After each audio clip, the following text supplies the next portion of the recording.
Good afternoon, dear organizers, participants, speakers. I'm very glad not only to be present here today, but also to moderate this panel. All the attention of the world community is currently focused on the situation in Ukraine, and I'm very pleased to this attention to our country is not decreasing. This week, the Russian army shelled almost the entire territory of Ukraine is another sign that the war continues, that we will have to restore the lion's share of this infrastructure, enterprise, etc. Today we have gathered here to present the three most important sectors of the recovery to our country from the side of Ukraine: energy, critical, and construction. To my mind is the war for minerals, especially for critical raw materials, that our enemies do not have: lithium, titanium, etc. This list can be continued. Without it, the defense industry doesn't function. Let me remind you that half of a year before the start of the war, the European Union signed a memorandum in the field of the critical raw materials. Ukraine has minerals of strategic importance. Critical raw materials, almost the entire Mendeleev table is in Ukraine. We are looking for people who can help to develop these areas. Today, representatives of politics and business and present at the event too, who will say more details. Unfortunately, due to the war in Ukraine, there are speakers which aren't able to be present offline at the event today. But we will share the contacts of the companies and their leaders. So let's start. I'm pleased to introduce the first speaker, Deputy Ministry of Energy Ukraine, Farid Safarov. You're welcome. Good afternoon, colleagues. It is a great pleasure to be here with you. I see my colleagues from the panel, so you actually managed to collect the bright minds of the industry. So I appreciate for that, for the ability to be here. Greetings from Kiev. The mining industry in Ukraine, which is strategically important for the country's energy independence and defense capability, has long been in field of legislative modernization, deregulation, and adaptation to European legislation. So honestly speaking, those are main three goals of the Ukrainian Ministry of Energy: to modernize, deregulate, and adaptate the formation of the policy to those in European Union. According to the last results of 2022, 18.54 BCM of natural gas was produced in Ukraine, which is 6.7% less than the results in 2021. And the main reason for the drop in natural gas production by almost 1.34 BCM was the temporary suspension of work at gas production enterprises with the beginning of a full-scale Russian aggression and invasion of the territory of Ukraine. During 2022, both state and private enterprises, due to the daily bombing of the territories of Ukraine for reasons of security and elimination of risks in particular, carried out a temporary partial or complete suspension of operational and exploratory drilling, as a result of which there was a drop in natural gas production on wells that were located in uncontrolled territories on those territories that are located near hostilities. Starting from approximately July 2022, the dynamics of natural gas production began to increase. First of all, this growth is related to the counter-offensive of the armed forces of Ukraine, and we do really appreciate all the soldiers that now are protecting Ukraine along the entire front line, as a result of which the number of temporarily occupied territories on which gas production enterprises were producing natural gas decreased severely. Russia's war with Ukraine has negatively affected the country's gas production industry. Most gas production companies, especially private ones, and they do not or did not invest in existing and new projects, unfortunately. In particular, work on the implementation of agreements on product distribution has been suspended. So most of you know that by different orders and resolutions of the Cabinet of Ministers dated 2020 and 2021 between the state of Ukraine and investors signed agreements on the distribution of hydrocarbons that would be potentially extracted within the boundaries of different regions. So some mainly Sofiivka, Ukhnivska, Balakliska, Ivanivska, and other sites. In accordance with the signed agreements and in accordance with the terms, the state instructs investors to carry out oil and gas activities, including conducting searches, exploration, evaluation, development, extraction of hydrocarbons in the contractual area during the term of agreement, and the investor undertakes to carry out oil and gas activities. But with the beginning of the war, the gas-producing companies, investors, declared force majeure circumstances since most of the areas issued under the terms of the specified production sharing agreements are located in Kharkiv, Sumy, Chernihiv, and Poltava regions on the territory or close to the territories where hostilities are currently or at that moment took place. To date, only one company produces hydrocarbons, Wellco LLC, and under the terms of production sharing agreement, since the area is within the limits of minimal risks. Also, according to the forecast data, the state-owned Ukrgaz-Vidobuvanie, UGV, plans to start and actually does hydrocarbon production in 2023. Since the beginning of Russia's full-scale invasion of Ukraine, in order to prevent the stagnation of the oil and gas industry, the government of Ukraine has adopted a number of decisions to support gas production enterprises and reduce the country's dependence on imported natural gas. And you understand that the cost of the imported gas is much higher than the one that can be extracted and produced in Ukraine. So in particular, there were a differentiated rent payment for the use of subsoil was introduced and guarantees extended until 2032 regarding the prohibition of its review or cancellation.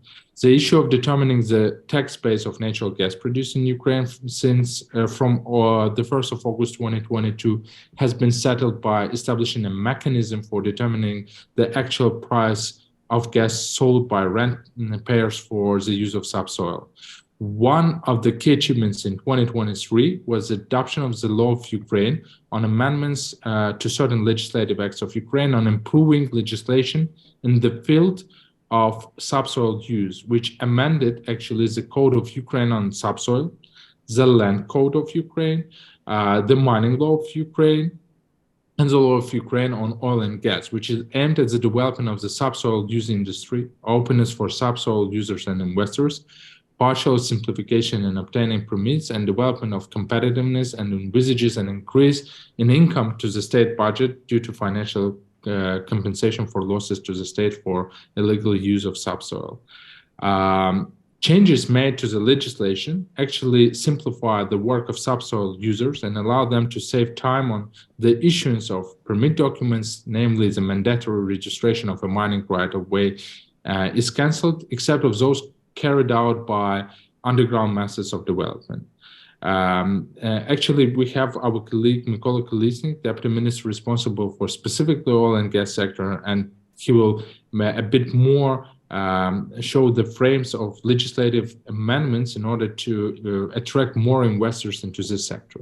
Also, the deregulation on the part of the state is the introduction of amendments to the law of Ukraine on oil and gas, in the part of relations in the oil and gas industry of enterprises that of the enterprises, the share of the state in the authorized capital, which is more than 50%, economic and other commercial companies with the shares of the state in amount of more than 50%, that actually enables the sale of crude oil and gas condensate of own production extracted on the basis of special permits for the use of oil and gas bearing subsoils, except for volumes used for our own technological needs, as well as liquefied gas of our own Ukrainian production at stock exchange auctions. That was a huge step because we actually opened the stock auction market for the state enterprises as well. And it means that the market operators, market players, have the direct access, transparent access through those auctions to the main producers of oil and gas in Ukraine. During exchange trading, the price of crude oil and gas condensate of own production and liquefied gas of own production can be freely set between the seller or supplier and the buyer on a competitive basis. And that was, honestly speaking, one of the main requirements that our international partners always paid our attention to, the competitive basis for the oil and gas sector. Also, an important step that should have that has been implemented and should have been implemented a long time ago is the provisions of the law which provide for the deprivation of the right to use a subsoil of persons registered in a state recognized as an aggressor state. So actually, when you have someone shelling your neighborhood, your own house, critical infrastructure, social infrastructure, you should not have any economic cooperation with that state. And at the same time, you have to create kind of the blockers for the aggressor state not to be able to earn money on the sale of its product on your territory. The gas production industry of Ukraine is an important component of the economy of Ukraine, especially during the war. In order to maintain and increase the amount of hydrocarbon production, the state needs to make a number of difficult and complex decisions which will contribute positively both in the short and long term. First of all, to increase the volume of natural gas production, it is necessary to create attractive fiscal conditions, in particular for unconventional hydrocarbon accumulations, and we are working on that. Continuation of deregulation of the oil and gas industry. And as I mentioned at the beginning of my speech, that is one of three major goals of the ministry, to simplify and speed up the procedures for obtaining permission documents for the exploration and development of deposits. And I should admit that it is critically important when you are trying to attract investments to the sector, to your country, that you simplify the procedures and the investor has a legitimate expectation on the terms and conditions of his investments, how soon his money will be operated and will lead to the return on the investments.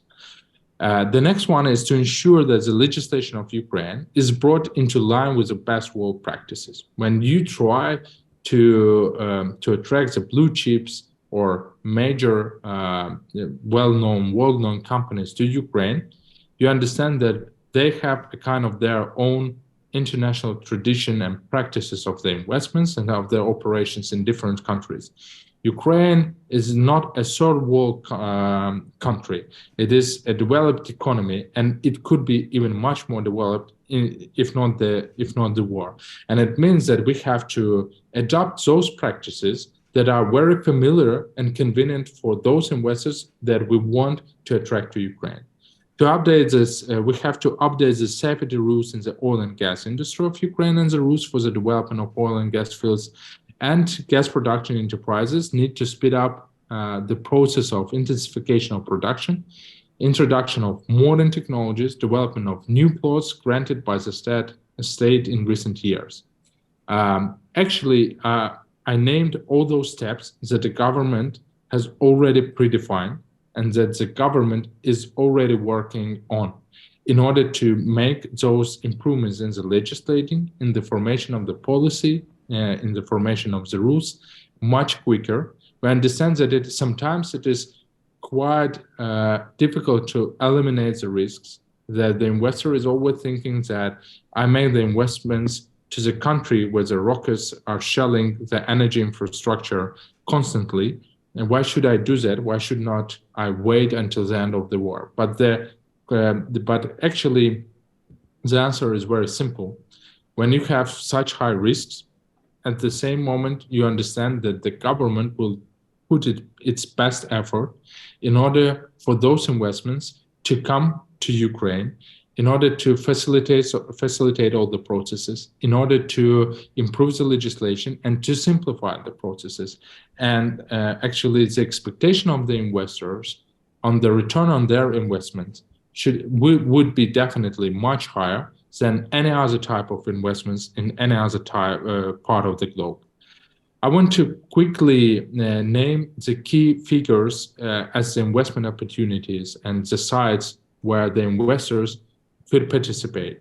I will not deep dive into the process of the presentation of the projects because we have the major stakeholders, Ukrnafta, Naftogaz, etc., who can tell you much more about that. But I want to show the figures that our market is waiting for and that can lead to much higher income in the future. So, for example, exploration and development of the potential of unconventional gas deposits of the Dnipro-Donetsk basin, that is approximately $3.5 billion. All of you who are participating and have the expertise, deep expertise in the oil and gas market, remember the case of the Texas and the United States that managed to make a revolution in terms of the gas sector by exploring and production of the unconventional gas. The second perfect blue chip site for that is definitely in Ukraine. Then we are talking about the production of oil and gas in depleted deposits that would be up to $1 billion investment. Exploration and production of oil in unexplored fields, $500 million investment, increasing the efficiency of deep water pumping and operations, and that is up to $150 million. And one more potential investment is broader Adamo Zastava oil pipeline construction projects that would also be up to $500 million, and not more than $1 billion, but actually will lead to the oil independence of most of the European countries. In terms of the development of hydrocarbon processing, it's comprehensive modernization of our refineries, and mainly the state-owned Kremenchuk refinery. I see Dennis Kudin, the head of strategy and investments of Ukrnafta is here, and he will definitely, I guess, tell about the opportunities in this sector, and the construction of an in-depth hydrocarbon extraction facility at our sites that would be based on liquefied gas and condensate. So we have a lot of opportunities. We have a lot of greenfields, sometimes even brownfields, but all those sites are potential investment pies for our partners that have to participate in the not only recovery of Ukraine, but actually at the earning money in Ukraine and revenue sharing with the Ukrainian private and public companies. I appreciate once more for the invitation. If you have any questions, please feel free to address them. Thank you very much for your report, and I hope that our government will help to attract investments.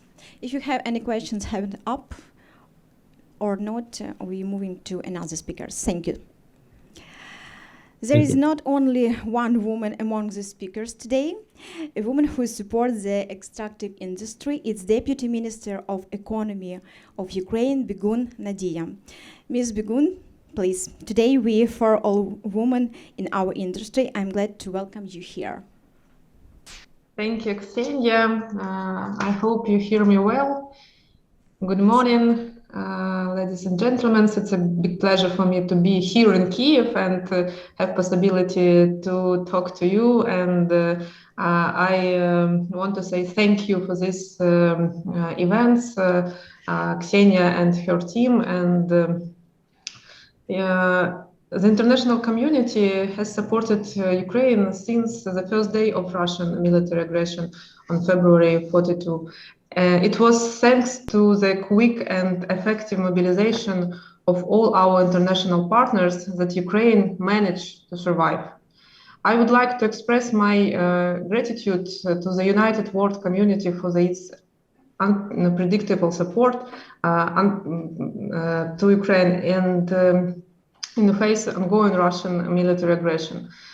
Despite all the difficulties and challenges, and thanks to the coordinated work of the government, the parliament, the help of international partners, the high adaptability of business and the population, it was possible to maintain relative macroeconomic stability, to overcome a large-scale stoppage of production and the consequences of the outflow of labor resources and turn this process to the opposite direction. Maybe you know that we faced during this winter with the terrible challenges, with the problem with the blackouts, but thankfully our armed forces, our defenders, right now situation became much more better, and we really have optimistic expectation that this summer and next winter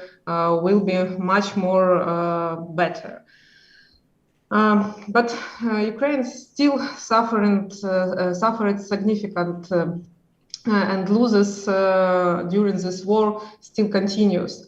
Our priority for 2022, 2023, 2024 is to eliminate the negative consequences of the damage causes. According to the result of the updates, World Bank report, the rapid damage and needs assessment in Ukraine, RDNA2, based on the result of the first year of the war, we see that more than $135 billion, it's direct losses in Ukraine. The most affected sectors were housing, transport, energy, trade, and industry. About $290 billion economic losses, namely disruption of economic flows, productions, and additional costs associated with the war. Approximately $411 billion Ukrainian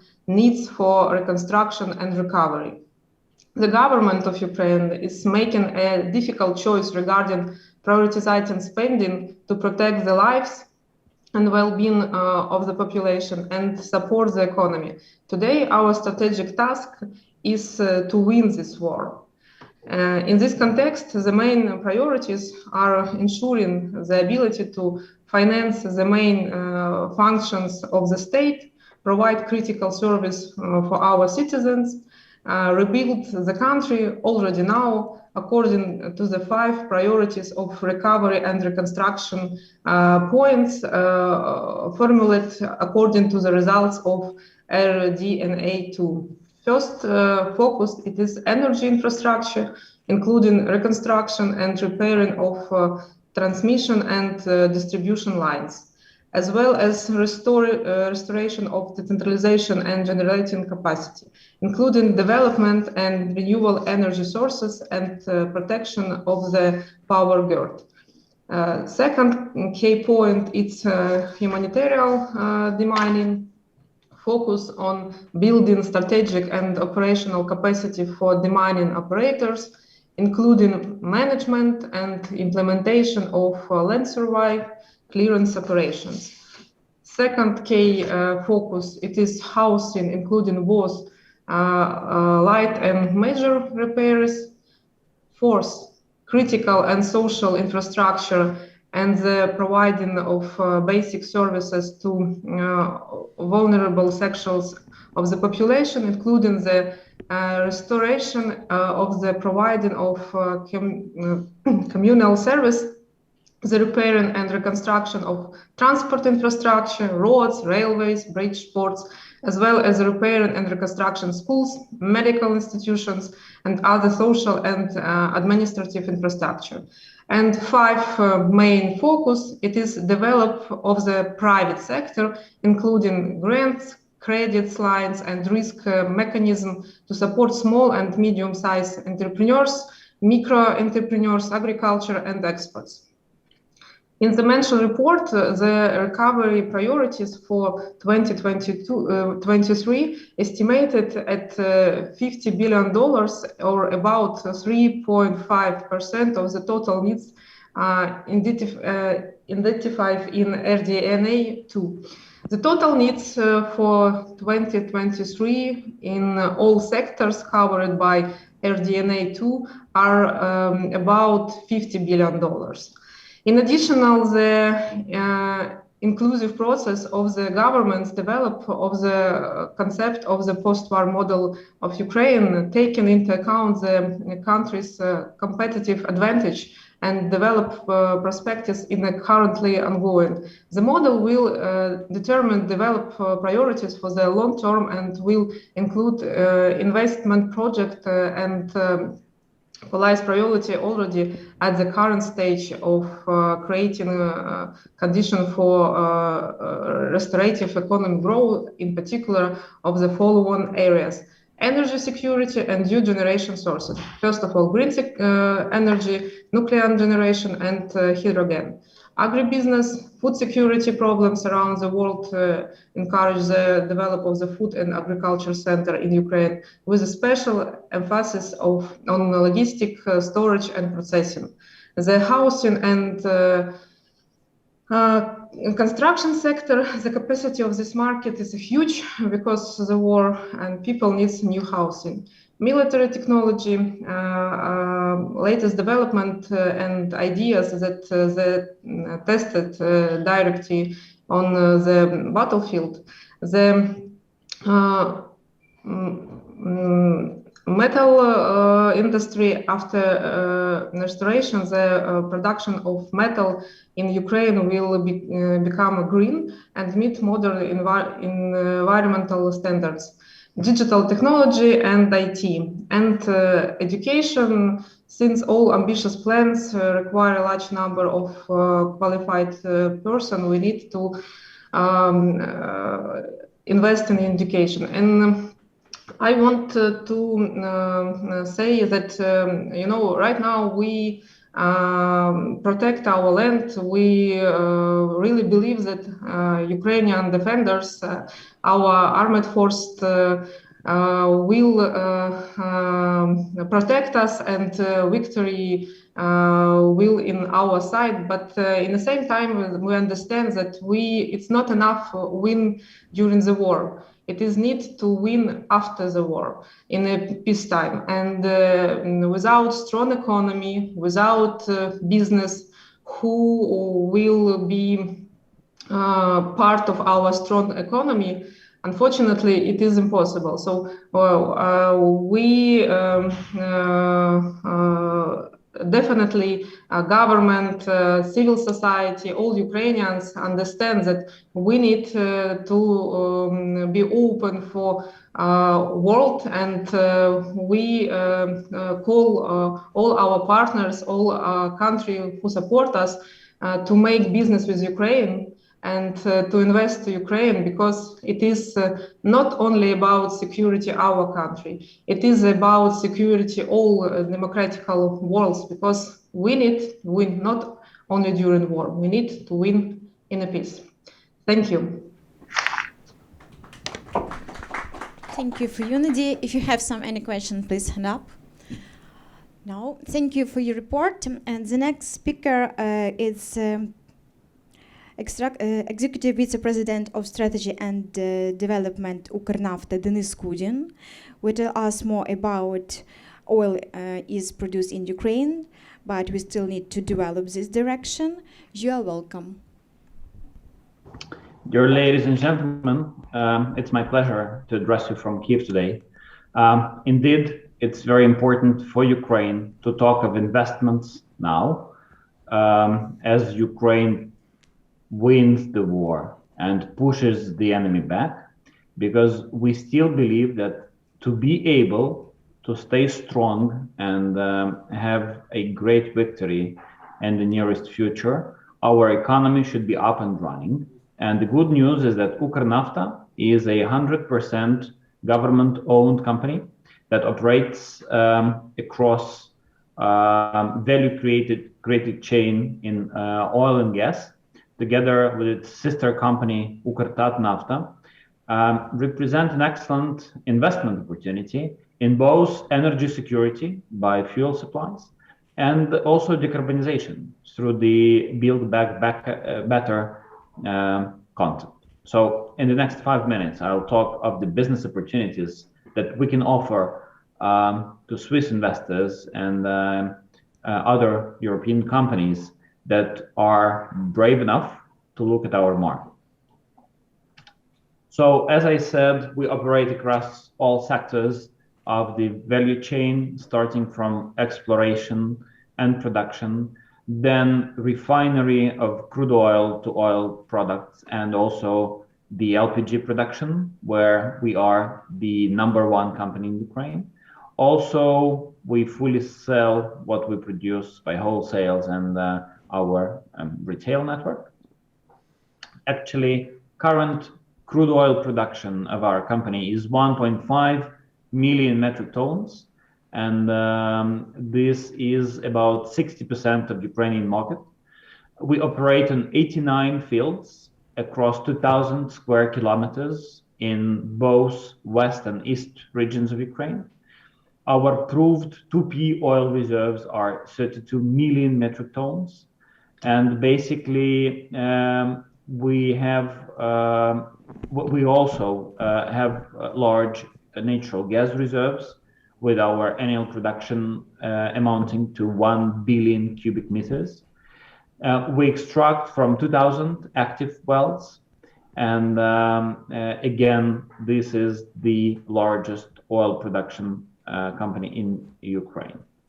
Now, we also operate in the downstream segment with 537 gas stations all around Ukraine. Currently, we hold 7% market share, and we are expanding as we offer Ukrainian fuel products of world quality for Ukrainian prices all across the country. We have an ambitious plan to expand. Just last month, our supervisory board. Sorry, Dennis, sorry that I interrupt you. Please scroll your slide because we don't. Yeah, you don't share. Thank you. That's interesting because I was changing slides. Maybe. Yeah. Now, okay. Thank you. Okay. For strange reasons, it didn't go in the presentation mode. Right. So. As I said, we operate across the value creation chain with significant production numbers that I have already mentioned. Now, we have an ambitious plan to expand. In the next 5 years, by 2027, we expect to increase crude oil production by 2 times, from 1.5 to 3 million tons per year. Also, the natural gas production from 1 to 2 billion cubic meters. Obviously, this will lead to higher refinery utilization rate, which shall reach 6 million tons and be tripled compared to the pre-war volumes. And again, our plan is to sell these products in Ukraine, as Ukraine is about 10 million metric tons fuel market, which is supplied only 20% from domestic refineries, and the rest 80% is imported from the European Union and some exotic import locations like India this year or even China. So we have full potential to cover this market gap and be able to produce enough fuel to cover our own needs inside the country. To do this, we are happy to present a $4 billion investment opportunity, and here are top 6 investment projects that I would like to outline. First is the oil refinery modernization. This is a huge investment project of $2.5 billion. Our goal is to reach 11 million tons production with 95% depths, which would meet world standards. We believe we can run this project in approximately 2.5 years. And even if we don't start to do specific construction works now, the master planning and engineering would take almost 1 year. So we believe the right time to start is now. The project discounted payback period is under 8 years, which is a very good number in terms of industry standards. And also, this is probably the biggest contribution to the energy security of Ukraine, as we have to be independent in fuel supply to our market. The second largest pool of opportunities are opportunities in brownfield and greenfield oil exploration and production. So, as I mentioned earlier, Ukrnafta operates 89 brownfields, some of which are already depleted, but may be improved and enhanced in terms of oil production using modern oil recovery methods. Our estimated amount of investments to the brownfield oil production is about $805 million across a 5-year horizon. We have already identified those fields that we are suggesting to consider for co-investments. Our contribution will be the developed brownfield with proved reserves, the on-ground infrastructure, and the production license. We would expect the co-investor to put financial investment and also some engineering knowledge, if that's a specialized company, on how we shall better produce oil from those fields. Another great opportunity lies in the west of Ukraine, in the greenfield oil exploration and production. We are well positioned to acquire a new license already in 2 months from now, which is about 6,000 square kilometers, triple the size of what we have now. We are happy to invite investors to join us in this exploration. We are doing it with our resources anyway, but we are happy for the co-investment. We believe it's a 20-year project located in the west of Ukraine, in the Lviv region, so very much distanced from the actual battlefield, with limited military risk and huge potential for development. Now, three more projects are in the area of decarbonization and production improvement. So we, unfortunately, due to Soviet legacy, use equipment produced by USSR, Russia, and Belarus to produce oil from our wells. Now it's time to replace this equipment for 2 reasons. First, we are not buying spare parts anymore from Russia and Belarus. Second, these pumps consume excess electricity and also have unrestricted CO2 emissions. So we have held negotiations with several American and European companies who may supply electric pumps and pipes to us. The project cost is about $150 million, and we are happy to consider different financing opportunities to run it as fast as we can. Another part is the development of Ukrainian infrastructure for rigs, for wells drilling.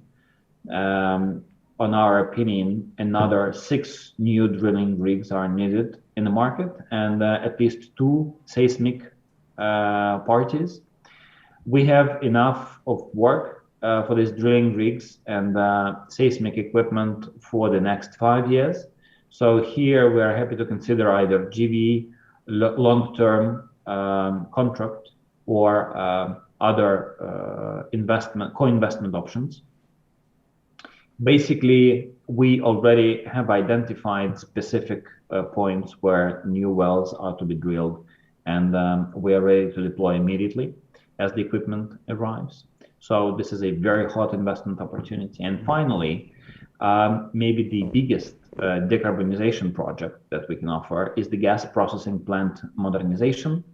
Other Ukrainian gas production and oil production companies have already invested in gas processing plant modernization. In the previous years, Ukrnafta hasn't done it yet. So we have 7 sites where LNG compressors are to be replaced, giving decreased CO2 emissions, huge energy savings, producing very, very interesting payback period and IRR on this investment. This investment costs about $65 million. Maybe to conclude, I will talk a little bit more on the brownfield investment opportunity, which we run as the open call for investors. Our plan is to announce this open call already next week, and this will be the formalized process where interested investors will apply during 3 months. So we collected all geological data available about our wells and brownfields. So each investor will have 3 months to evaluate documentation and supply work program, the consideration of the investment amount and the proposal on profit distribution. Then Ukrnafta will evaluate all the suggestions and choose one partner for each specific brownfield. We have identified exactly 20 oil fields in the west and east of Ukraine, split equally, with combined amount of 10 million tons of 2P proved reserves that are still not extracted. The current production from these fields is limited, as you can see on the slide in front of you, to just a couple percentage points of the 2P reserves available. And we estimate that total investments in all 20 fields will be about $800 million. And the entry ticket for one field will average between $10 and $80 million, depending on the field size and investment potential. The good news is that according to our calculations, the IRR for these projects exceeds 35%. Sometimes reaching even 50 and 60%, which brings us to the discounted payback period of under 24 months, and some projects are even less. So that's a good reason to take on the risk and try. And the profitability index, at least 3 and more, sometimes reaching 9, 10, and even one calculation was 11. So these are preliminary ideas on how we could cooperate. We are open for discussion and dialogue. I'm happy to answer any further questions individually or during the panel. And the key idea that I want to convey now is that the best time to invest in Ukraine is now, because we are winning the war, and Ukraine is the new investment sweet spot in Eastern Europe from now and on. Thank you very much. Thank you for you. We have some questions. Thank you for the very interesting presentation. The question is, do you have the plans to produce hydrogen from the natural gas for the export or local customers? Thank you for this question. Yes, we are considering numerous projects in decarbonization and green transition. We do not have a specific hydrogen project on the table. We are in the early stage of evaluation. However, this is one of the plans to use our existing infrastructure as a hydrogen storage. It is possible in Poltava region. You can see it on the map. That's pretty much center of Ukraine. And also we consider projects in biofuels and biogas. But I shall say that it's not something ready, but we're happy to talk. Thank you. Thank you, Mr. Kudin. But if you don't have any questions, I have questions for you. I remember fuel shortage in Ukraine last year. What is situation now? And what are the perspectives? Right. Indeed, last year, about this time, we had huge supply shortage because previously 3/4 of oil fuels that we imported came from Russia and Belarus.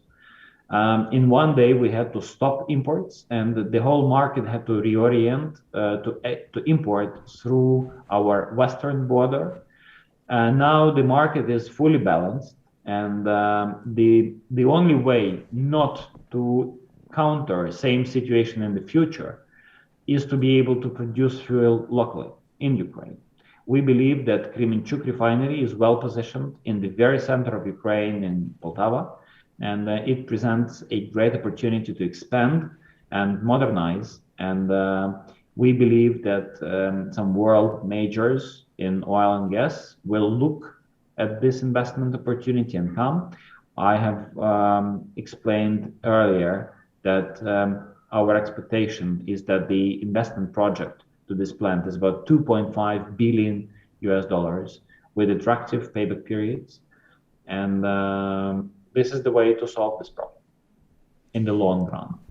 Thank you. And my next questions, can Ukraine cover its needs in fuel production in the nearest future? It's okay to be net to fuel importer. Well, before the year 2004, Ukraine did not import fuel. We imported only crude oil and processed it in 6 oil refineries that operated across the country. Now there is only one alive oil refinery that worked before the war, which was Kremenchuk. Obviously, Russia had many strikes on the factory, and that's a sad news. We believe that 11 million tons, which is the potential capacity of Kremenchuk, is enough to cover 100% of oil consumption in Ukraine. So this should be the first priority target for government and our company to develop it and modernize it. And we can cover the supply of crude oil both from domestic production and imports. We believe that in total, this project can be executed in 3 years from now if we start now. Thank you. And how about crude oil production? Because in 1970s, Ukraine produced up to 17 million tons of crude oil per year, but now total production is just near 3 million tons. Can we change that? Yes, Oryssia, you are absolutely right. Some 50, 60 years ago, before Western Siberia was discovered, Ukraine was the main oil field for the Soviet Union. Well, one of 3, let's say, oil fields. Then, when they discovered Siberia, oil in Siberia, the production decreased, and it has been decreasing since the independence, since 1991. I think in 1991 we had 4 million oil production as Ukrnafta. Now we have only 1.5 million tons, which is about 15% of crude oil need if the processing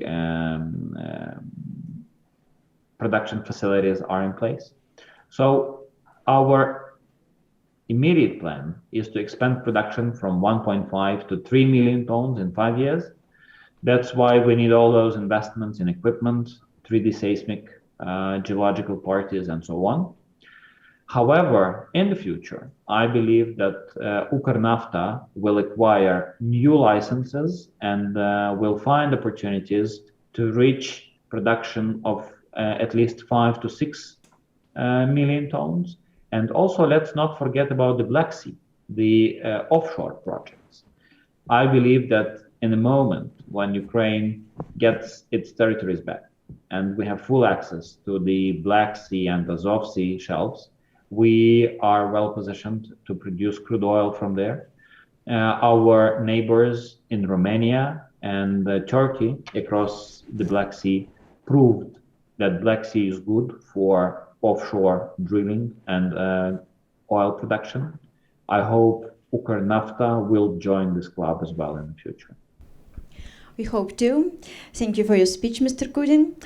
And gas is also produced in Ukraine. And the next speaker, Executive Director of the Association of Gas Producers of Ukraine, Artem Petrenko, will talk about the situation in the gas sector. So please. Yeah, good day, everybody. We'll turn on the camera on my presentation. Thank you very much for providing the opportunity to tell about what's the situation with the natural gas production of Ukraine. And what are the main projects, investment project regarding the possibility to work on the Ukrainian gas production market. Why it's really important to understand, because Ukraine has always been working on becoming an energy sufficient country, and have always been dependent on our gas that's both imported from Europe and Russia. So concerning my speech, as I said before, it's really important for Ukraine to work on the gas production, because understand it's a matter of our energy and political security. Therefore, currently, I would like to talk about the investment projects and what will be Ukrainian's role in the energy security of the European Union after the win from the Russians and due to this very difficult and terrorist war. So currently, what we've seen. So unfortunately, Ukraine has been decreasing production for the last 5 years.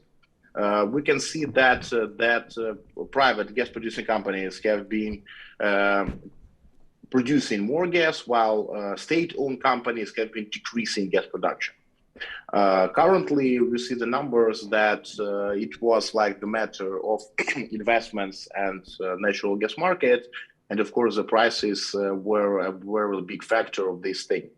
However, of course, the war changed the situation, and you can see that due to the war in 2022, private companies dropped the gas production by more than 15%, and state-owned companies have been working more stably last year.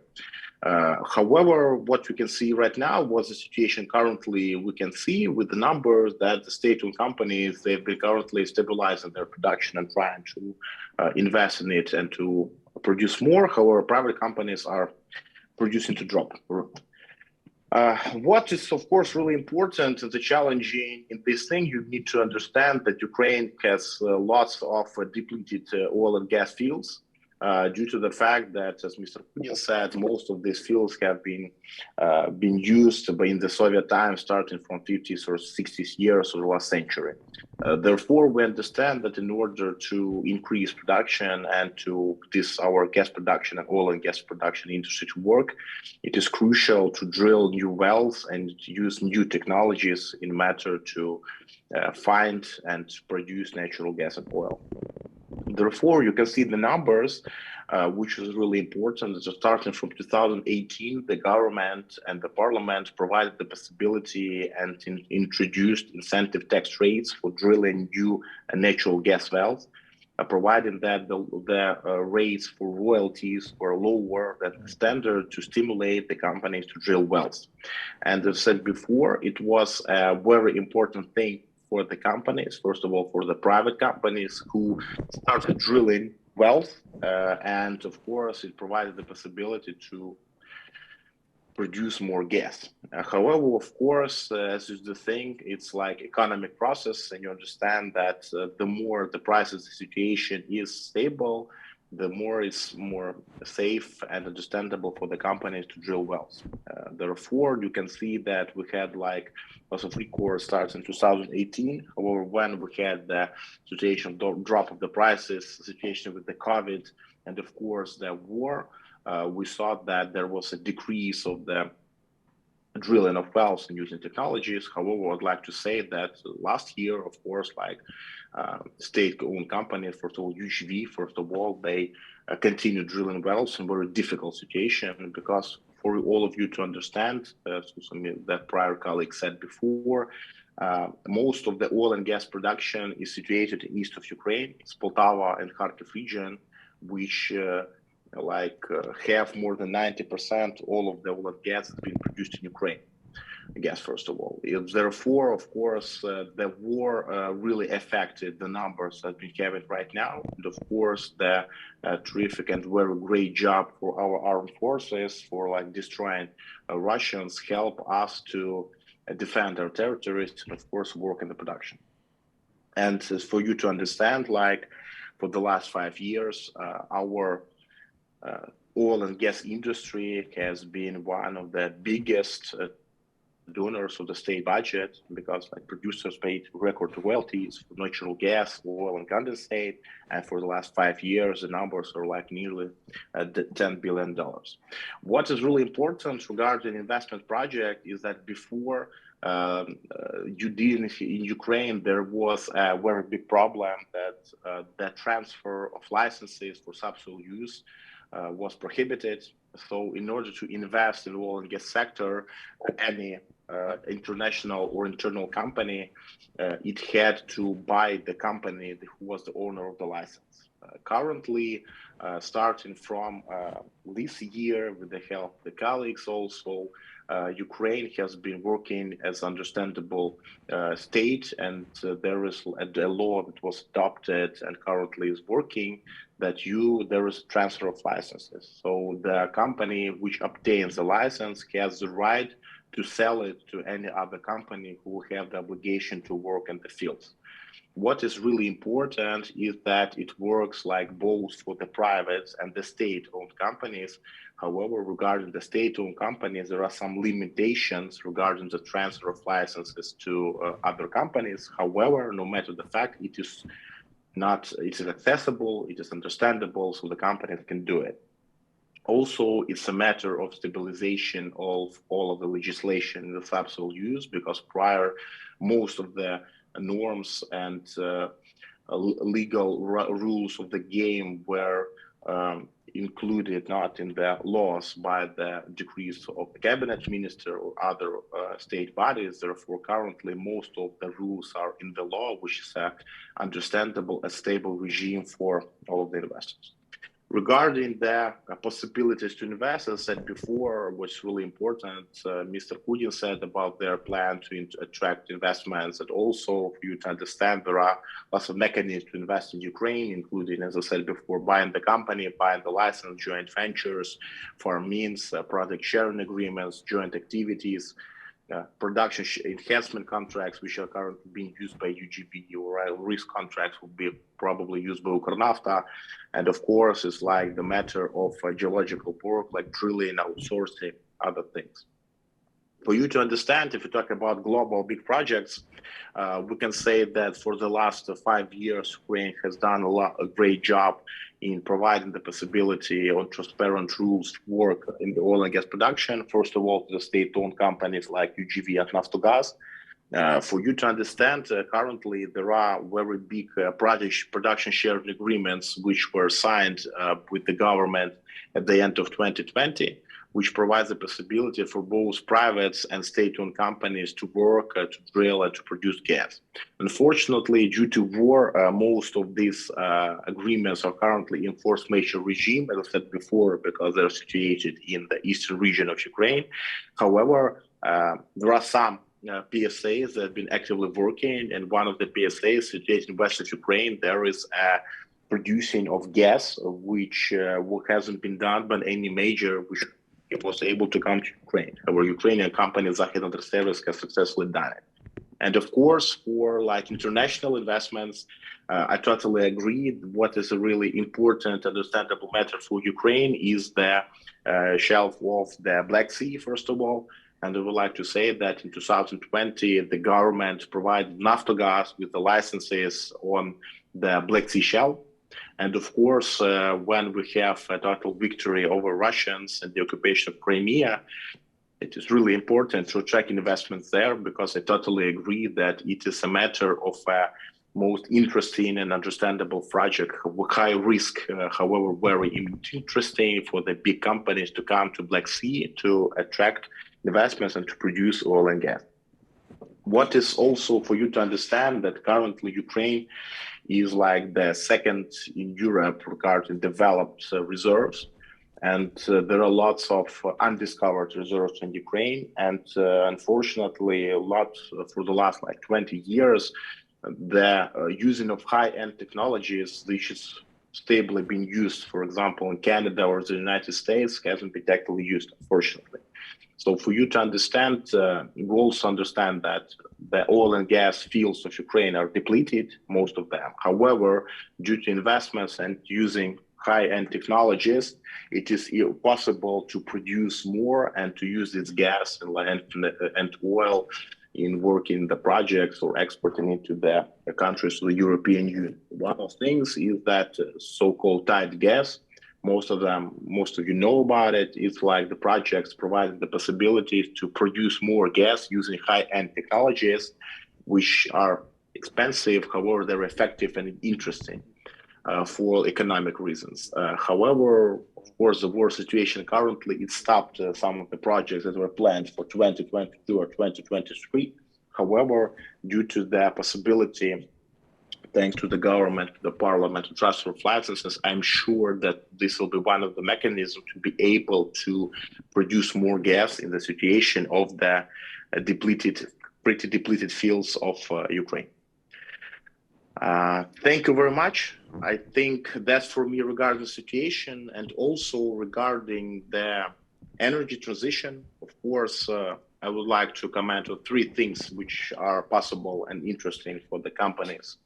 Starting at the end of the war, of course, it's like the matter of the CO2 regarding like transition and the legislation of Europe in trading of CO2. And you need to understand that in Ukraine, gas that's being produced in Ukraine, it has CO2 in it, and the numbers are sometimes higher than the recommended by the Europeans. It's a matter of using it, serving it and using it in your projects. The second thing, of course, is using the methanol, because methanol, which is used by all of the oil and gas producing companies, which is necessary for their work. Currently, you need to understand that prior to the active phase of war, Ukraine has been importing like nearly 100% of methanol from, in fact, Russia and Belarus. Therefore, it's a very interesting market because you can use the methanol from the CO2, which is included in the gas. And of course, the second thing, the hydrogen. However, there are some possible projects. However, I totally agree with Denise regarding the fact that currently it's like a thing not on the table where companies are working on it, thinking about it. However, currently that everybody is trying to stabilize and save the gas production industry, the companies, the fields, the people, and to have and achieve the victory over the Russians. Thank you very much for attention. Yeah, if there are some questions, I'll be pretty thankful to answer. If you have some questions, please hand up. If not, I have a few questions for you. It's very short. Please answer. Are there promising oil and gas projects in Ukraine that would interest large foreign companies? It's my first questions. And we implementing these projects allow Ukraine to rise to the energy Olympus of the European continent? And the third is the European Union and the entire civilized world are confidently moving towards zero emission of CO2. What role will natural gas play in the transformation towards a green economy? Thank you. Yep, thank you very much for your questions. I will be pretty quick on answering them. Regarding the big projects for the companies, of course, such as the Black Sea Shelf and the PSA standards, which were signed with the companies. If you talk about the matter of what will be the natural gas, you can see right now the natural gas is like the main energy transmission fuel from like to zero emission economy, and therefore for the next 10 or 20 years we see that will be the main thing to be used in like European continent. Thank you. Thank you. Thank you for your speech. The world is changing and critical raw materials will be the most important raw materials in the coming decades. And in Ukraine it is. We are a unique country that owns these minerals. We're beginning the panel that will cover critical raw materials. The first speaker of our panel is Evgeny Fedorenko, Deputy Ministry of Environmental Protection and Natural Resources of Ukraine. Mr. Fedorenko, you are welcome. Good afternoon. I welcome all participants of Lugana Business Forum. We continue talking about the strategic partnership between Ukraine and other countries, other investors in the raw materials sector. In Ukraine, there are deposits of 21 of 30 critical minerals listed by the European Union. Among them are lithium, cobalt, scandium, graphite, tantalum, niobium, and others. Those resources are not located in the Urals of Siberia. There is no need to worry about how to transport them or to come up with complex supply chain. They can be extracted and used for production right here in the center of Europe. Therefore, even despite the war, we do not abandon our chosen course and have concrete results of our work. Ukraine has compiled a list of over 30 unlicensed areas for exploration and extraction of strategic minerals, which can be found in the Investor Atlas of Subsoil user. So we are open to involving investors in the search and development of deposits of strategic minerals such as titanium, lithium, graphite, beryllium, and gas deposits in Ukraine. We have selected and placed it on an interactive online map 1,200 deposits of critical raw materials, including deposits and prospective areas available for exploration and future development. Ukraine continued to reform the subsoil user sector and create convenient and equal access rules for investors to information about mineral resources, digitalization and geolocation data. Our key goal is to launch sustainable, responsible and environmentally friendly projects in critical raw materials and battery sectors with the corresponding processing infrastructure and value-added product creation here in Ukraine.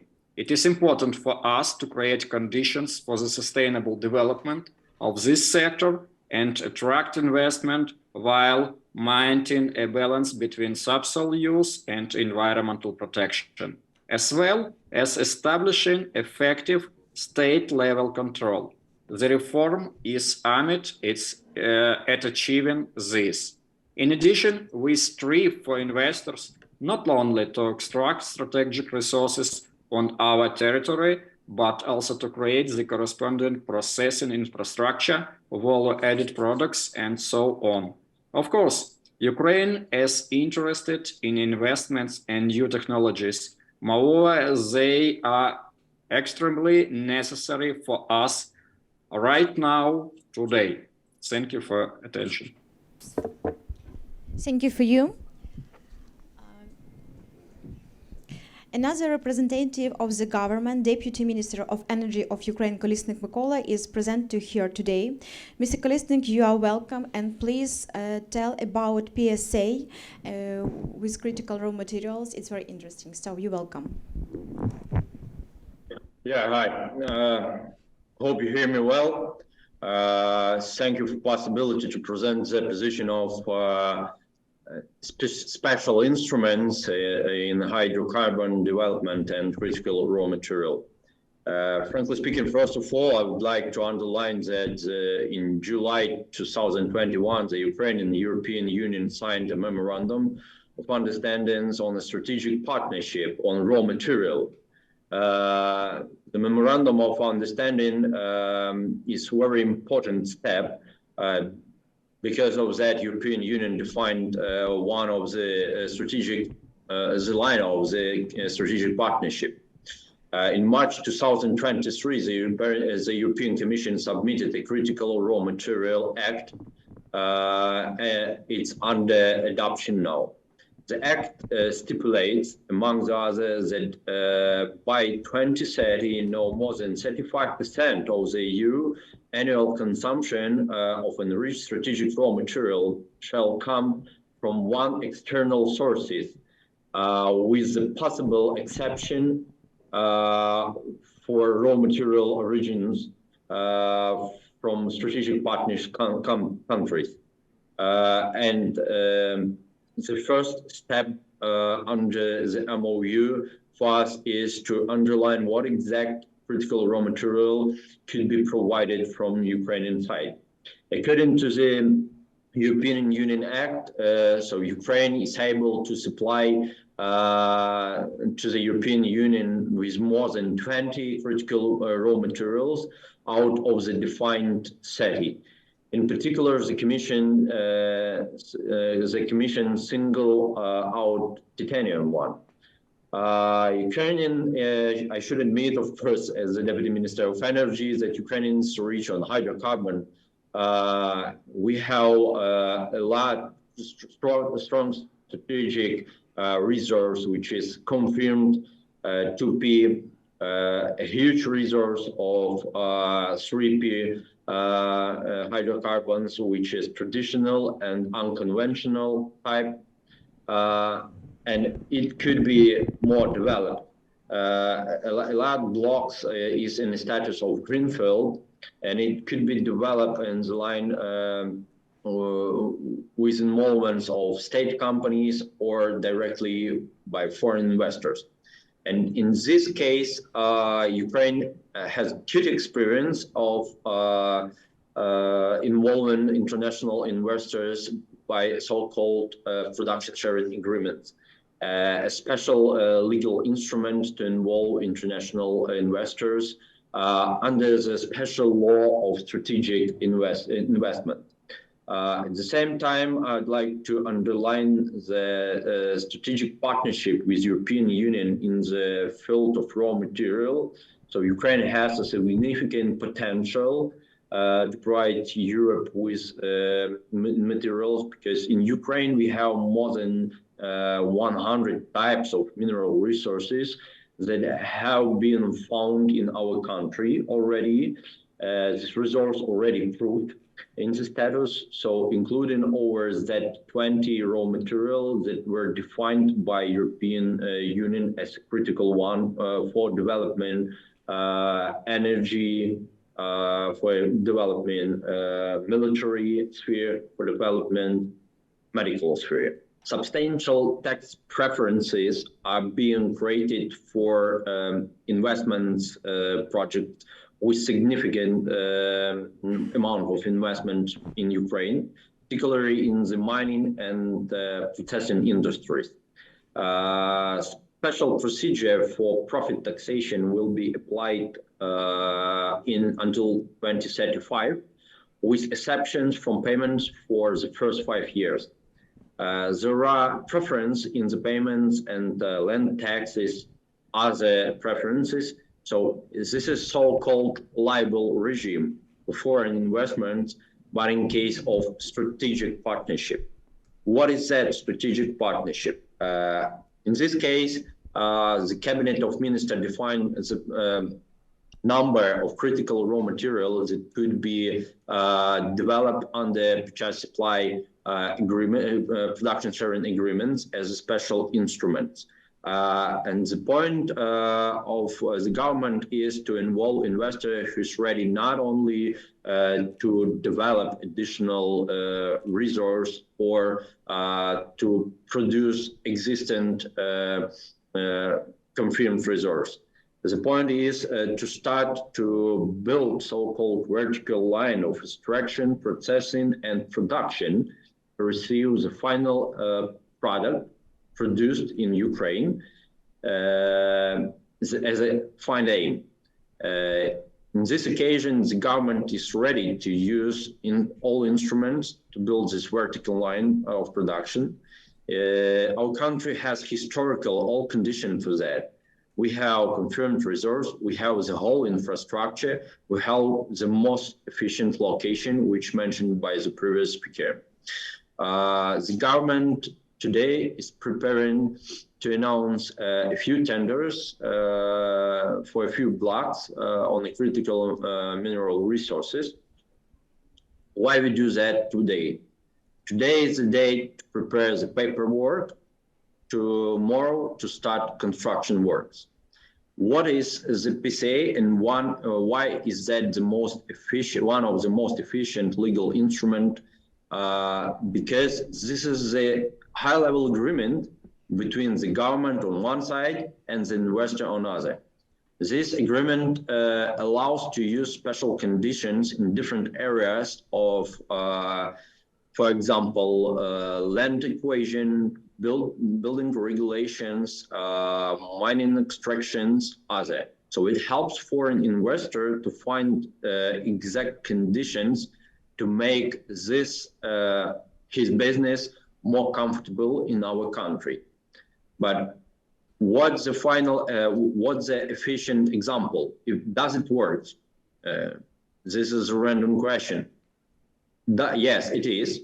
So in 2021, the country signed over 11 PCA agreements in hydrocarbons. And for today, despite the war, we have the first results. We have the companies who already produce hydrocarbon. They show that this regime is super efficient. It helps to act quicker than under the random license, and it helps to make bilateral fruitful cooperation between investor and government. We do believe that critical raw material is one of the basement for development, green transition for the Europe, and Ukraine has this resource. We have one of the biggest in Europe resource of lithium, titanium, etc. A lot of them. I will spend an hour to talk about it, but I would like to finalize only one thing. Today, there is already competition who will be the first on the best resource to start the paperwork, due diligence, and the next steps. Because the construction of any first steps of development and production of any type of mining hydrocarbons or critical raw, it takes a year. And we use the martial law to make our business investor efficient and to move quicker than in any random legal frames. Thank you, and we are open to discuss any concrete propositions, and we open for all foreign investors here. Thank you. Thank you, Mykola. If you have any questions? No. I hope that government helped develop this area, this mineral resource, and Ukraine has unique deposits of lithium ores. The amount of investment for the development of the Polokhiv lithium deposits was estimated at $500 million. More about this will say Chief Strategy Officer of LLC Укрlithiєвидобування Денис Alyoshin. So, welcome. Okay, so basically our company is called Ukrlithium Mining, and we are developing a Polokhivsk lithium deposit, which is in the Kirovograd region of Ukraine. I first would like to give you a brief snapshot of the project itself. So it's a pretty large petalite resource. Petalite is a lithium-bearing mineral, which is in pegmatite ore. We've got a JORC code mineral resource statement back in 2021, and we have got something like 75 million tons of ore in the deposit. One of the major strategic advantages of the deposit is actually close proximity to Europe, because European market is going to account for something like 25% of lithium demand by the end of 2030. And because of the carbon footprint consequences related to transportation of lithium chemicals and lithium concentrates, it's very advantageous to be as closer as possible to your potential end customers. So in Europe, basically, the European landscape is now full of gigafactories that shall be producing lithium-ion batteries. And basically, back in 2021, the consumption of lithium, which is usually measured as lithium carbonate equivalent, was around 500,000 tons, and it's going to be something like 1.4 million tons LCE already in the 2030s. Another important thing that I can tell about the project is that actually lithium is a pretty new industry sector for Europe, let's say. And what we can actually boast is that we have got a seasoned management team that had been responsible for bringing forward into production, into construction, one of the largest lithium resources globally in South America and Canada. So this is basically, other than the team that we have got in Ukraine, this is an expat team that had been involved within the last 10 years in one of the most important lithium projects in the globe, basically. Another important thing is that the large resource itself allows us not only to go for petalite concentrate, which is like next stage after the ore extraction, but we can also be considering the downstream component, which is a lithium chemical plant, and that is something that has most of the margin in the current value chain. We are currently in the process of finishing our pre-feasibility study. So by the end of 2023, we will have a pre-feasibility study which will cover both the upstream and downstream component. Now, this is like a brief map of European Europe showing all those various gigafactories that shall be constructed there. Basically, the European Union targets that all of the new cars sold will be having zero CO2 emissions starting already in 2035, which brings a very significant impetus basically for the EV industry, in particular in Europe. Lithium demand is going to be increased like more than 10 times by 2030 and more than 50 times by 2050. This is an estimate of European Commission, and this is also based on the impetus to be, that is also based on the impetus for the EV industry.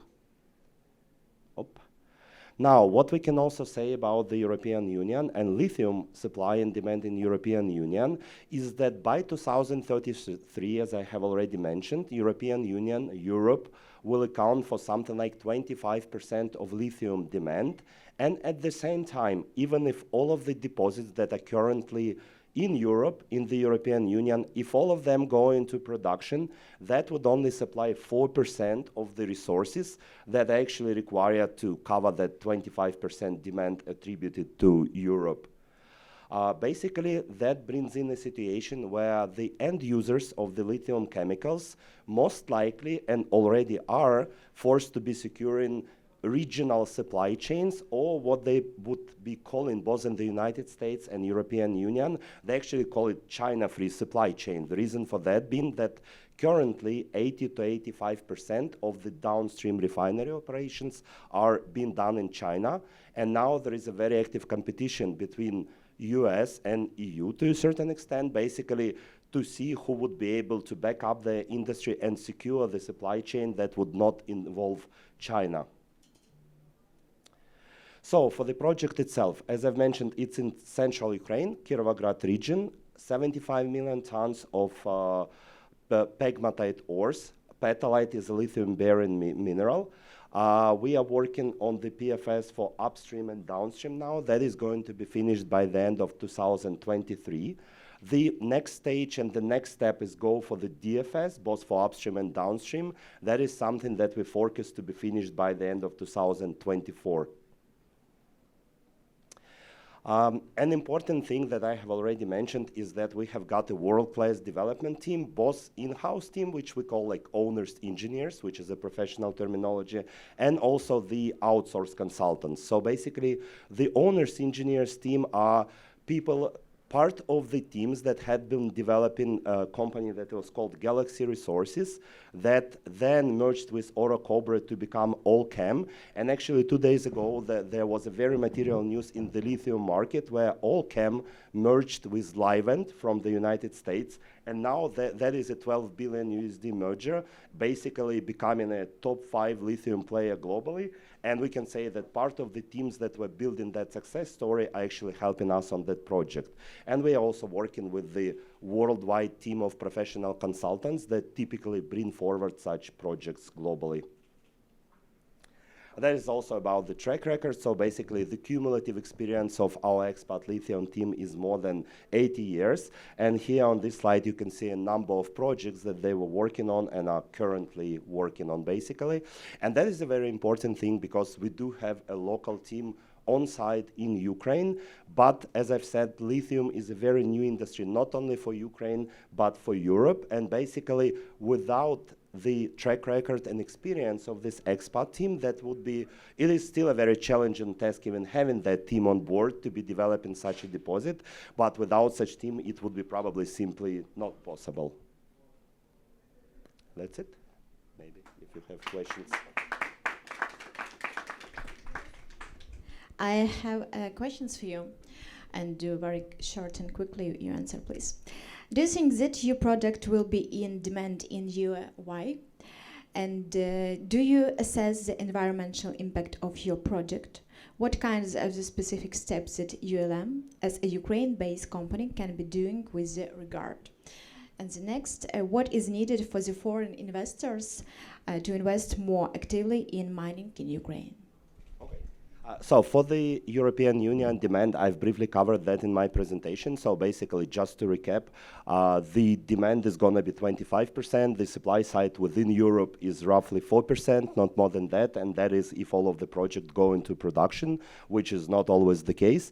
Ours is going to be one of the largest European resources. There are not that many resources north of 75 million tons. So that is why I think it's going to be demanded for sure. In the current environment, like one of the challenges for our project, being very frank, is that our lithium-bearing mineral is petalite, whereby elsewhere in the world, the majority of the project, they've got hard rock ore, which is spodumene. So that is very technical. Petalite is a bit inferior, but we are currently in an environment where any lithium-bearing mineral is demanded.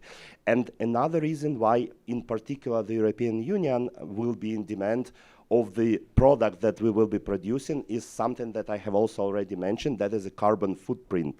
Because currently the Western Hemisphere is importing lithium chemicals and lithium concentrates from Australia, and transporting such amounts of concentrates and chemicals is quite a carbon footprint. And basically all of the final buyers, all of your OEMs, they are looking into carbon footprint through the whole value chain. Now, and that brings me to answering your second question. We do definitely focus and take into account the environmental impact of our project. We're actually doing a number of activities related to that. Number one, we have subcontracted already like globally recognized firm that is called Wardell Armstrong, and they are going to be helping us with the environmental and social impact assessment study, which is going to be made under IFC standards. So that is basically like best practice that would allow us to cover all of the aspects of environment and social impact that are typically covered in the Western, more developed projects. We are also initiating an exercise that is called life cycle assessment. Effectively, that will be a UK company that shall be benchmarking our project with other projects in the European Union, Australia, China, South America, elsewhere, to see what is the carbon footprint of our production benchmarked to their production. So there is a lot of focus on that, that's for sure. And question number 3, in terms of what investors are looking at, that is a very broad question. So I probably would say that now we have a context where after the war shall be over, there will be an unprecedented amount of foreign capital theoretically flowing into Ukraine. So there would be a lot of policy financing, there would be a lot of incentives from our Western partners for private capital to find its way to Ukraine. But the major effort should be made by our government, by our cabinet of ministers, actually to facilitate that process. And in order for that to happen, I think one of the major things, there are a couple of major things. Number one is the rule of law. So like very, very systemic overhaul of the judicial system shall be required. And another thing is to make, in order to bring in the investors, you need to make things simple and easy for them. And the major thing here is to make the legislation, especially, let's say, tax and legal aspects of operating in Ukraine, make it transparent and make it long-term, because now Ukraine, regrettably, is known to be changing things, each couple of months, and that is not something investors are looking at. Thank you, it's very important. And we have good news now, connecting Head of State Geology and Subsoil Service of Ukraine, Roman Opimakh, and we'll tell more about the situation with minerals and with new rules in law. Mr. Opimakh, you are welcome. Hello, everyone. Do you hear me well? Yeah. All right, so nice to see everyone again. So I will prepare a couple of slides for you. Critical raw materials are vital to Europe, successful green transition, and Ukraine has a lot to bring to the table when it comes to supply of critical minerals and zero emission targets of decarbonization of Europe. Today, Ukraine is a candidate country to the EU membership, and we are happy to join the European family, sharing the common values and common strategic goals of the Union, including mining, refining, and recycling of critical minerals, which are pointed out as a strategic European priorities by the draft of the European Critical Raw Material Act by 2030. Regarding that, the goal of Ukraine is to set up sustainable, responsible, environmentally friendly green mining project to create end user product inside of Ukraine and this, as a single part of the Europe.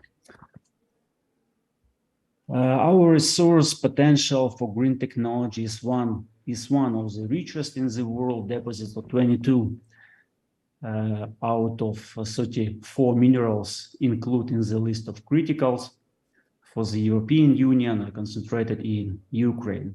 Ukraine is among the top 10 producing countries for titanium, magnetite, zirconium, and graphite. It also have proven reserves of metals associated with low carbon future used in innovative technologies such as lithium, beryllium, rare earth element, nickel, and cobalt.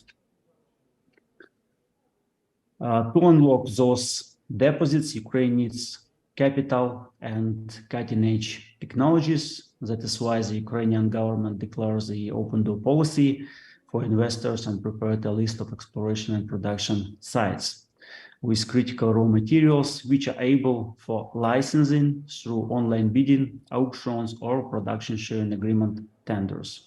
Third option to enter the Ukrainian market is by grabbing the existing license. Those ways are open for foreign investors, for European investors. We have already placed first 30 mining business opportunities in the investment atlas, providing an online access to the legacy geological data with the English descriptions. In line with the memorandum of strategic partnership in the raw materials between the EU and Ukraine last November in Brussels, together with our partners from DG Grow and ERMA, the Ukrainian government held the first business forum where Ukrainian operators of mining projects presented their portfolio for exploration and production licenses to develop the deposits of lithium, graphite, rare earth elements, and zinc in order to build a partnership or get credits from the European financial institutions. On top of that, we placed 1,000 deposits of critical raw materials on an interactive map. Among them are many promising sites which are able to be nominated for the pioneering exploration and further development. We expect those and more Ukrainian projects could be identified as strategic for the European Union in order to reduce the current European mining gap. Thanks to the digital solutions, Ukraine makes use paperless approach for permitting procedure in mining sector. Today, investors could get geological information online by an exploration and production license by participating in online bidding and communicate online with the regulator using electronic cabinet. Investors and operators could do all those actions inside of their office. And all what they need, this is the internet connection. In fact, the Ukrainian geological survey has been already worked sort of one-stop shop for permitting procedure in mining issues. Ongoing collaboration with the European business, European Bank for Reconstruction and Development should have allowed us to digitalize more legacy geological reports and place them online on the National Geological Web Portal to facilitate the access to public data and simplify a decision-making for investors in mining industry. We do believe the rich mineral resources and good mining legacy, proximity to Europe and multi-optional licensing approach, access to the geological data and one-stop shop permitting procedure have ensured the advantages of Ukraine and arrive of foreign investors in Ukraine's mining sector. Thank you for having me, and I wish you good luck and successful conference. Thank you for you. I have some questions. How can Ukraine ensure a fair and transparent process for awarding mining licenses and permits for critical raw materials, and what kind of role can play in international standards and best practice here? Ukrainian parliament adopted a very important law by the end of in the end of last year. So the main issue which was introduced is the deregulation and cutting let's say cut the red tape in permitting procedure. So right now the many bureaucratic issue was cut, and the procedure is available mainly through online ways. Also, as I already mentioned, when the investors need, for example, when the investors need to take the investment decision, obviously, first they need to get the geological data, and again, a bunch of the geological report from the Soviet time was scanned and available online right now. Second step, the investor need to get the license, and as I mentioned, it is available to buy the concession license using the online solution, participating in electronic bidding on Prozoro system. And finally, when you are already operator, when you already has the license, you can communicate with the Ukrainian Geological Survey using the electronic cabinet and another online solution. So it's pretty revolutionary steps, and we believe this allows us to bring more domestic, or national, and foreign investors in Ukraine. Thank you for your answer, and we hope your plans in the future works. Yes, and another speakers, it's Director of Strategy and Investments of Welta and Tanner LLC, Anatolia Melin.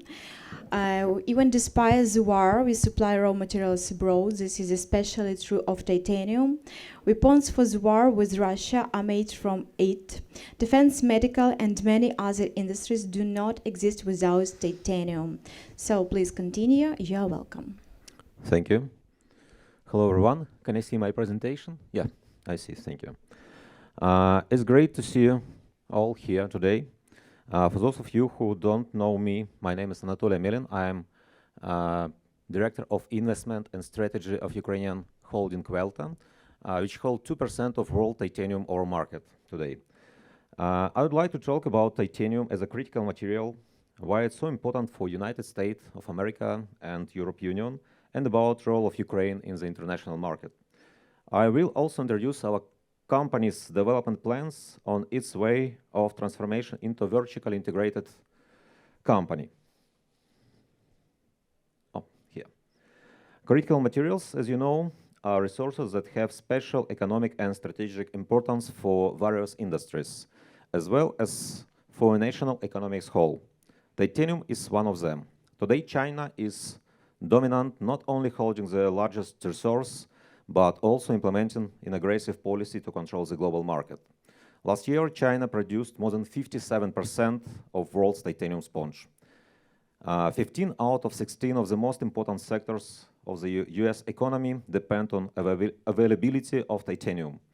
In 2018, US included titanium in the list of critical materials. After this, in 2020, Europe follows the US example.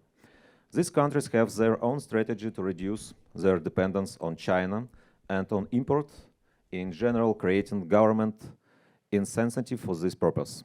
As you can see on the slide, Ukraine ranks 4th in the world in terms of titanium ore reserves. We have share 11% in the world.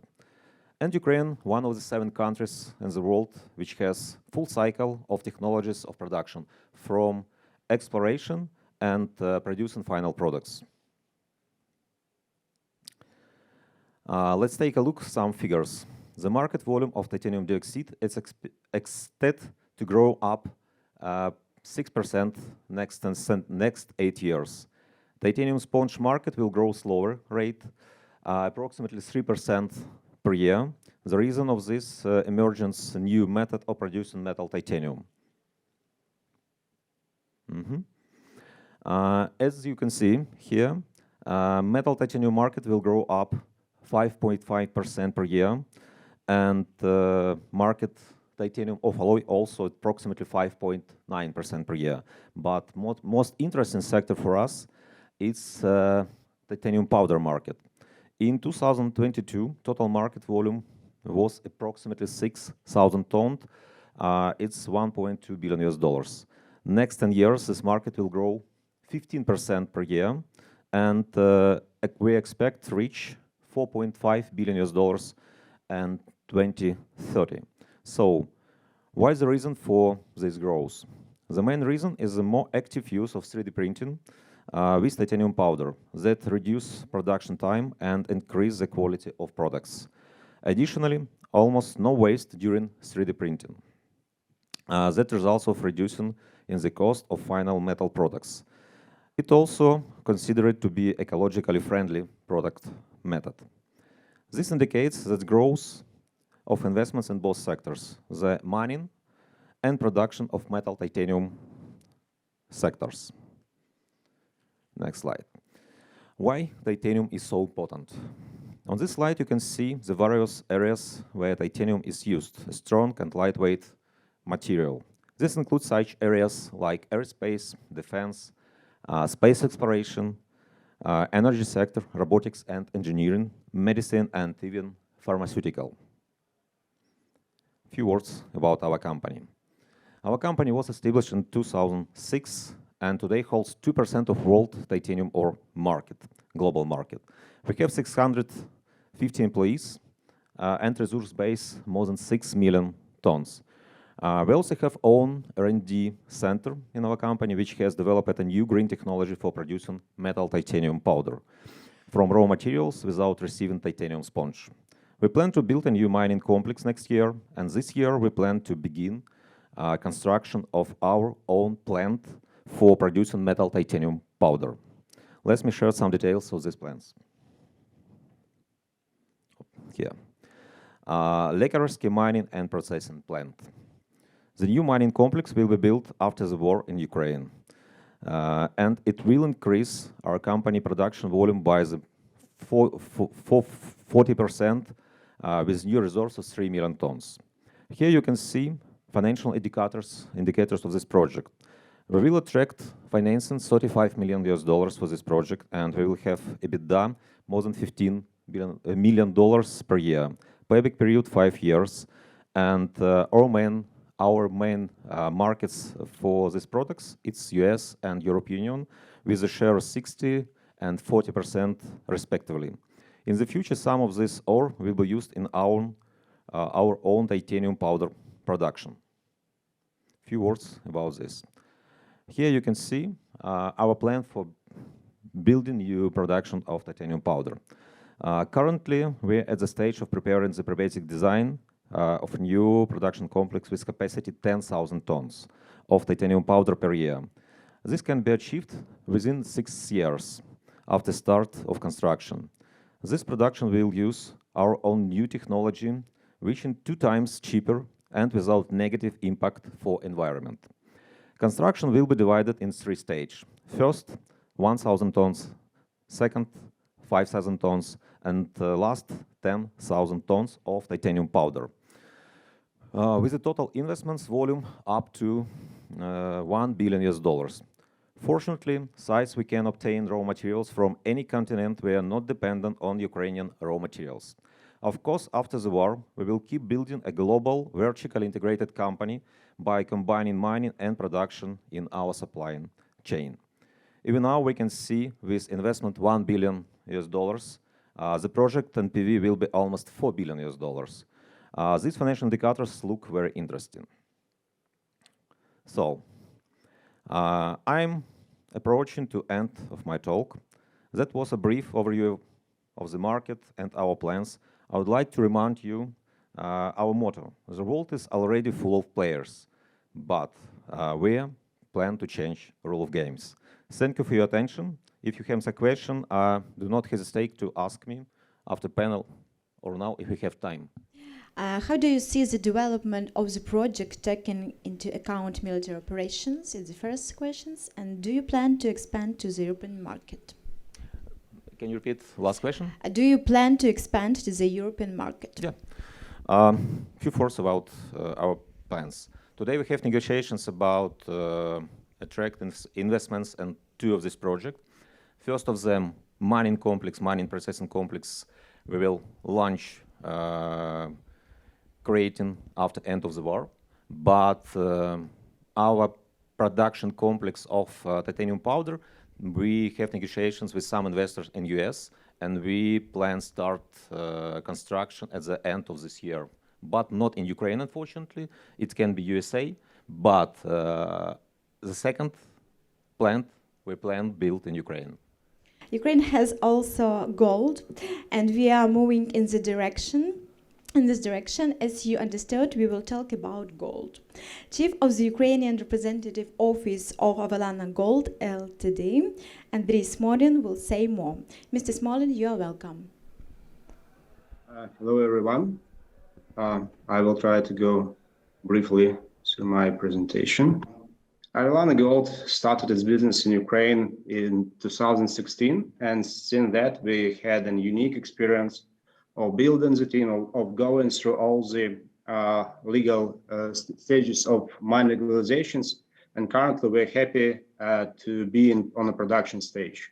Moreover, this year we not only start producing our first concentrate, our first commercial product, but we also started our underground mining project. But firstly, let's go into details.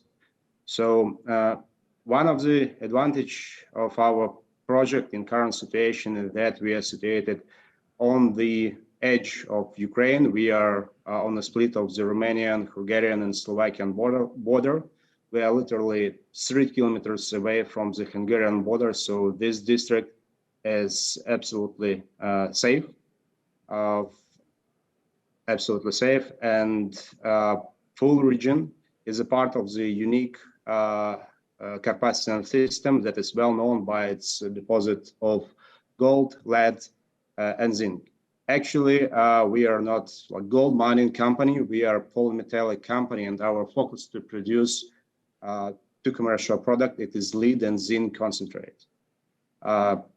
As you see, here are three of our properties, Muzhivo and Beregovo license. It is one complex that we proved can be mined within one system of mining, one underground mining system.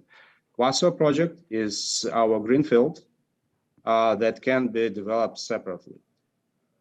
In terms of our resources, we have substantial amount of resources.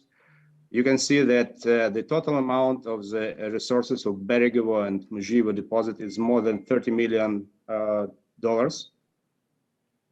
And taking about Muzhivo project that currently in production, we have at least almost 5 million tons of the measured reserves. So it's more than enough to start production. Actually, what we are doing now. As I told, Kwaso is the opportunity to extend the life mine of the project, but it is early stage project. I won't be focusing on that right now. Generally, our business in the region has a long-term perspective because not only Beregovo, Muzhivo, and Kwaso deposit represented in this area. On a pretty compact area, we suggest we would have more than 100 million tons of ore. So this is enough to build a pretty big public company that is our ultimate target. What we did now, as I told, we inherited the wide network of the exploration of underground explorations. It is almost 207 kilometers of different kinds of the underground development that we currently wanted to put into production stage by stage. So we are focused to start the underground mine from the 60,000 tons per year and then switch into 120, 240 and 500 within from 1 to 3 years on the each stage. During this time, from 2016, we did a big job focused on verification of mining reserve and modeling. And we have, as you see on the picture, currently we developed the 3D model of our deposit. Moreover, during these years, our main achievement was launching of the gravity plant. It is the first gravity plant in Ukraine that's capable to produce commercial products. Last year, our main achievement was finally to get the commercial product and sell our first concentrate. As I previously mentioned, despite we have gold and silver resources, our main commercial product are zinc and lead concentrate. So the lead concentrate we first sold last year. We have some grade of gold there. So we have 3 metals that have a commercial value inside our lead concentrate. Our plan for this year is not only make a trial delivery of the zinc concentrate, but also to extend our research and development study and to build in Ukraine the commercial product of the next level of processing. If we're talking about zinc concentrate, we have a positive research regarding production of zinc carbonate by the hydrometallurgical method and producing gold doré by the pyrometallurgy from the lead concentrate. Also, we're looking for switching our focus from China to Europe.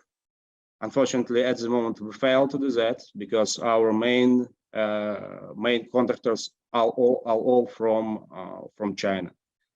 Also, as you see on the picture, we did one very interesting discovery. We do not have copper on our reserves and resources according to the State Geological Commission. But when we reach some underground level, we visually see some copper mineralization, and we have assumption that our in-depth level has a commercial mineralization in copper. So in terms of our financial position, we was forced to significantly change our production plans because of the war. So we developed 2 strategies. One strategy is the private company strategy that we currently financing. It means we are going to achieve a small underground mining company with EBITDA around $3-5 million the next year, and our next stage can be public company. That was our initial target. So speaking about the public company, we target sales about $80-100 million and EBITDA about $38 million. To fulfill this program, we have really limited amount of we require a limited amount of investment, up to $50 million. That include at least $20 million for exploration. So our ultimate target when we move to the public strategy is to produce 20,000 tons of the zinc, high grades zinc concentrate, and 15,000 tons of lead concentrate per year. That's according to our estimates is significantly influence the balance of metals in Ukraine. So literally, we can cover at least 50% of the needs of Ukraine in these metals. Taking this fact, we believe we can achieve a pretty cheap level of cost. It means about $45 per ton for the mining operation and $24 for processing. Currently, we see that our public project, including all the costs, have the IRR of the 78%. That we believe is quite interesting, even taking the fact of current economical political situation in Ukraine. Our strategy based both on local team and external advisors and external management. So we currently have people from Australia, from South Africa, from Slovakia in our project. That's why we believe we will be very successful in the nearest future. Thank you very much for your attention. I have a question to you. Is there a problem with the export of products? Where do you sell? What potential your markets are you interested in? A proposal for cooperation with the European Union. Thank you very much for your question. We have an advantage. As I told, we're situated just 3 kilometers from the border, so we have the opportunity to load our production through any European port. Currently, we are using two ports: is the Constance port in Romania and Burgas in Bulgaria. So we are happy that we can say we do not have the problem with export. The only problem that I already mentioned, it is off-takers. There are a lot of talks about the risk of the supply for the European Union in terms of the metals. And as I told, we can provide four metals plus maybe copper in the future for European market, but we have negative answers from all the European producers, because of course they want us to deliver them 1,000 tons of the concentrate, and as any company we should start from much lower tonnage. And on the other hand, the Chinese off-takers are very active. They propose equipment, they propose financing. So unfortunately, we are losing. The European market is losing competition to China, to my surprise. Nevertheless, we are open for the dialogue, and we are looking for the partners for the direct delivery of our zinc and lead concentrate to European Union. And my last questions: do you plan to move a product with more added value? Yes, as I told, we have started several research, and of course, currently we are absolutely focused on launching our underground mine. But as soon as we finish it, I think within 1 year we would have ready the feasibility study, both for the small hydrometallurgical unit that allow to produce either carbonate of the or oxide of zinc that has a high demand and internal Ukrainian market. And of course, we want to receive metal product for gold and for lead in Ukraine. It's our plans. The next speaker is Unical Crystalline Graphite. We also have it, Roman. It's next speaker, Roman Sermaha, the General Director of the Valivsky Graphite Group. You are welcome.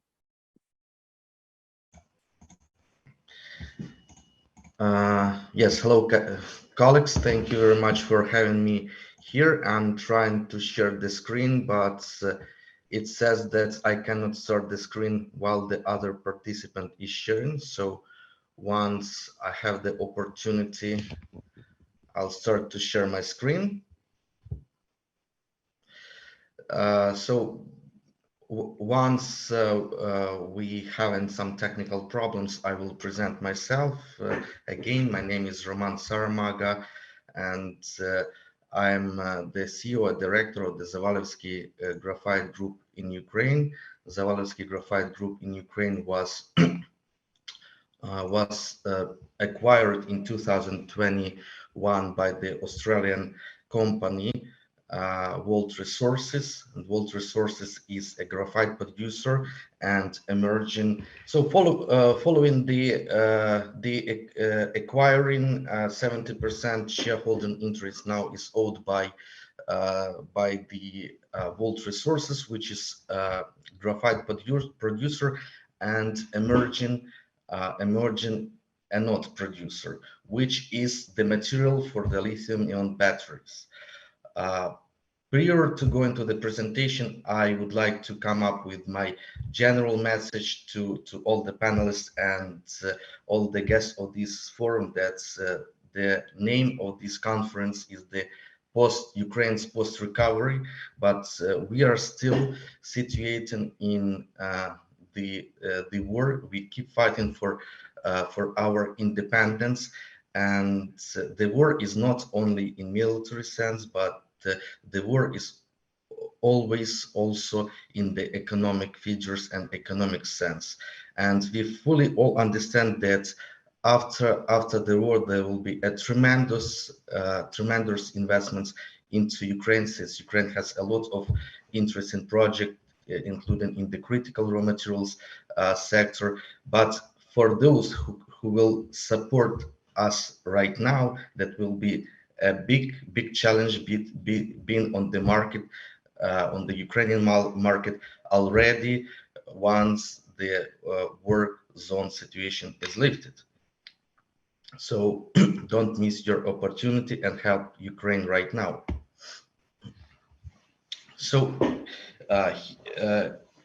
Zavalevsky graphite is the mine developed in 1944 in terms and in time with the Soviet war. The production was stopped, but after the Second World War was over, the production was resumed, and so far this is the one Ukrainian graphite mine producing that kind of the material.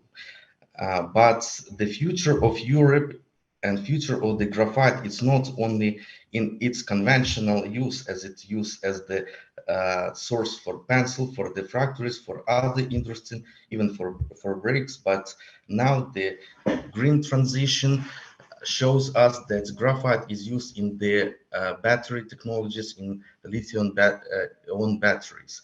And here in Zavalevsky graphite, we say that graphite is first. Why it's first? So generally speaking, the lithium-ion battery are constructed of the positive and negative charge. So one of them anode and cathode, and anode is constructed 95-98% from the graphite. That means that in the EV vehicles, in the EV batteries, graphite has up to 50% of the every lithium battery, and in sometimes of the batteries this is even more than 50%. So while we are talking and naming that kind of the battery lithium, very time it's more than 50% more than graphite. So according to European Carbon and Graphite Association, the demand of the graphite in Europe will rise from 100,000 tons, which we are seeing in 2020, up in 20 years will rise 10 times. So Europe and creating of the value change from the sources other than China, because we also know that there is a geopolitical shift in using the critical minerals. and Ukraine can be as such a supplier of such critical material for Europe. So now I'll tell you about a little of the Ukrainian geology. So in the center of this map, in the orange zone, you see so-called crystalline shield, which has a number of critical raw materials, and generally in Ukraine are distinguished 4 graphite bearing zone and districts. The first is the Berdyshev. This stands for the name of the city which close to the field. The second region, graphite bearing region, is the Podbuzhia. This is where the Zavalevsky graphite situated 100 kilometers from the Moldavian border. Also in the Kroygrad region, there are some other deposits of the graphite, and also we have Kryorisky and Priazovsky graphite bearing zones. So according to reserves, the Zavalevsky ore deposit is one of the largest in Europe and the second largest generally in Ukraine, but they're only producing in Ukraine. We have also the big deposit of the graphite ore in the Zhytomyr region, known Burtynsk, and one of the area of this deposit recently has been acquired by the Turkish company. Regarding the Zavalevsky field, we are developing one of the area of the big Zavalevsky field called southeastern area. I will show that in my next slides. But at the same time, Zavalevsky graphite has huge upside potential, since a number of additional exploration during the Soviet time were produced on the flanks of the field. So sorry, some technical problems. I think our viewers would be very interested to know what is like running a critical raw materials business in Ukraine. What have been the major challenges from this war on operations, staffing, and morale as well? So thank you very much for this question. This kind of the interesting experience running a critical raw materials business in Ukraine, and moreover during the war time. First of all, we face a number of the problems when it's very hard to attract an operating capital to finance our ongoing operations, and the financial market also reflects the current situation, and we are not in the position to have all the finances we right now need for our operational work. That's why, if by the way, do we have anything with the sharing the screen, because I had just some interesting slides to show, but anyway, I'll try to explain right now. So we had some challenges last year which were connected with the some disruption with the supply chain of the materials, and rise in the prices for the logistics, and another terms of the payment for our sales. So just for instance, once the war became all our European customers, and we have more than 90% of sales for the European market, they just refused to pay us in advance, referring to the war zone conditions. So that means that my operating capital is more strange, and I need from 3 to around 3 months to get back money. So that's for sure creates problems for the business.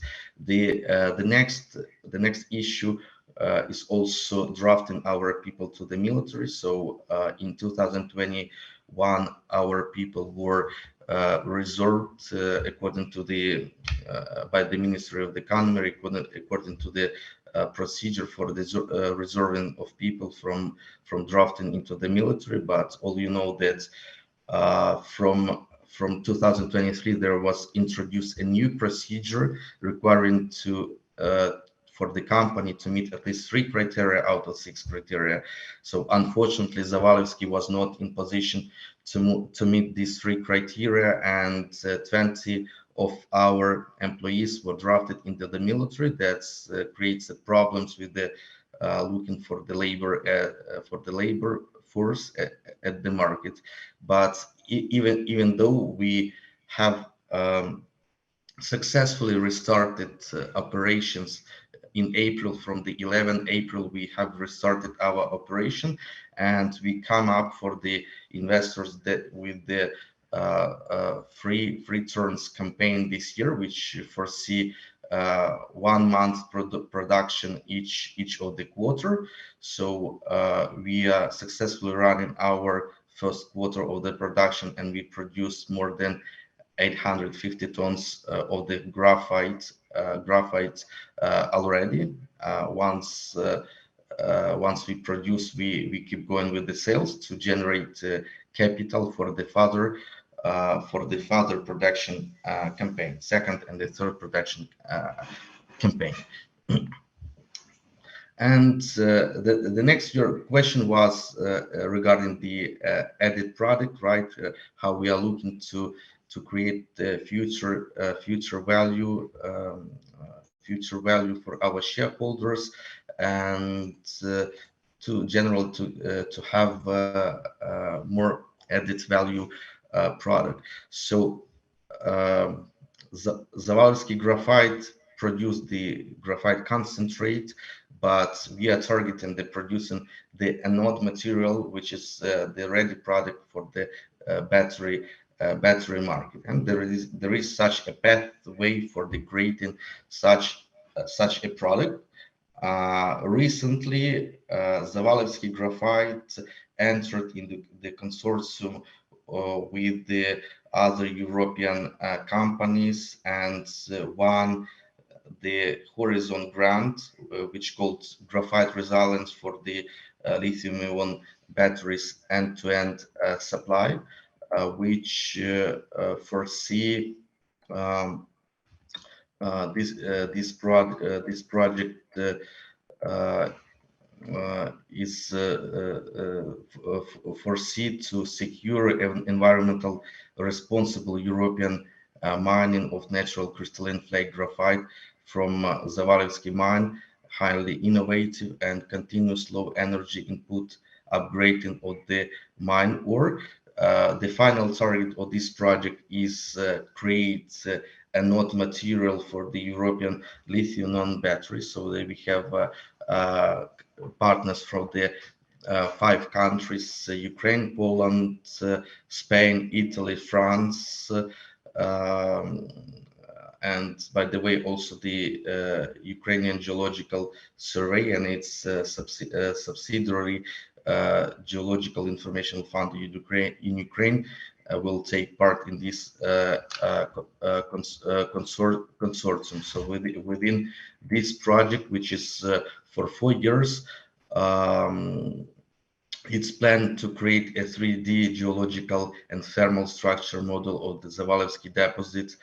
The second, to create zero hydrofluoric fluid chemical purification reactor and technology to obtain a minimum purity level of the graphite 99.9. That's the case. That's as to now we use the Soviet time technology to purify graphite using the acid. Sometime before it was used a hydrofluoric acid, but due to its high price, we use only sulfuric acid right now. And the target of this project is to move from the not so environmental friendly use of the acids towards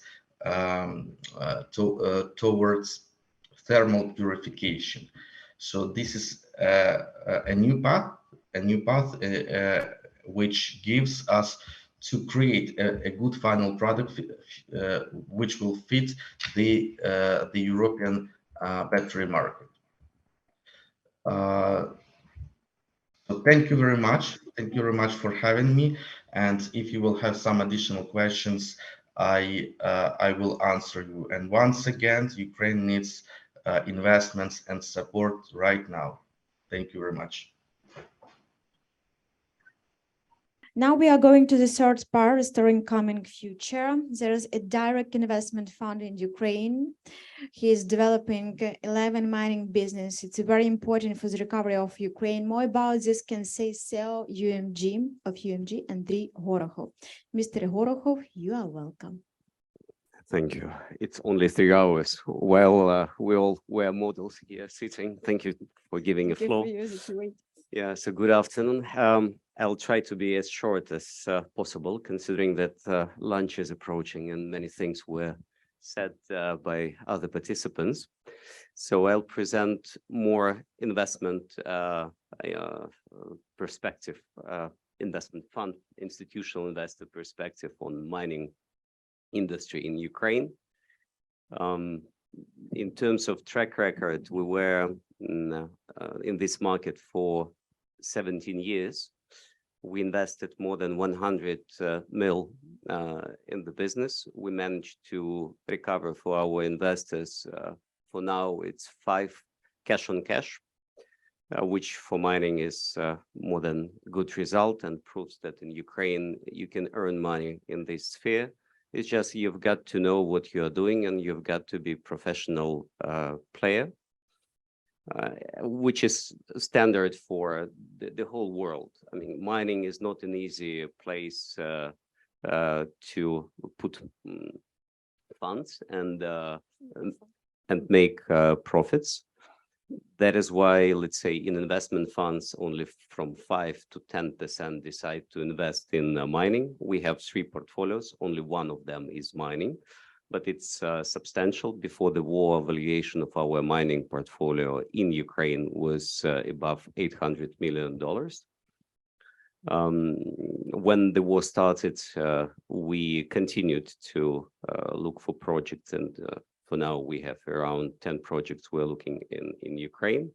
Plus, we started to develop complementary projects in Europe, since there are business models where we're experts in Ukraine. We developed our teams and expertise and decided to look around what's in Europe. So when we're pitching European investors to come to Ukraine and invest, that's good. They just want also to make sure when they're coming that they have a proper environment and local partners to help them navigate through new market to majority of them, and that's extremely important. So in terms of a market and in terms of my belief whether it's possible to make money in mining for foreign investors, I believe it's possible. It's just you've got, again, to know what you are doing and be professional in the field. I discourage all investors who don't have extensive expertise in mining to come to Ukraine or any other place in the world, because there is a high chance that they would lose money and we would get bad reputation, which we don't need. So the ones who know what they do, they go for either ilmenite and other minerals, which pretty often go along with ilmenite, or go for lithium or graphite or other minerals. What I've seen during 17 years working in Ukraine, that situation in terms of laws, regulations, transparency is improving significantly. And all the laws, including the ones which were voted by Parliament and started to work even in 2023, shows liberalization, equal rights to all the players, and transparency, and all the licenses you can get as a foreign or local investor on auctions, which is excellent news, because in the past we had a long road to go, and because of that road, not all the things were transparent. These days, head of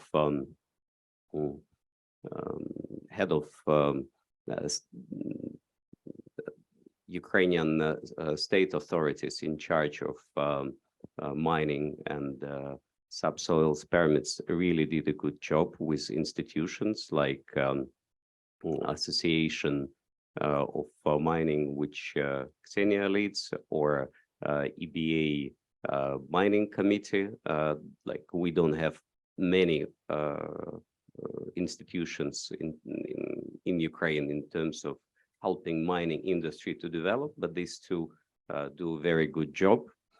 And we see that possibly first time in 17 years, a leader of a state institution in charge of mining also goes for transparency, and that is a really good sign. So you can easily get information about licenses which exist in Ukraine. There is investment map where you as an investor can have a look and see what perspective ideas or deposits are there.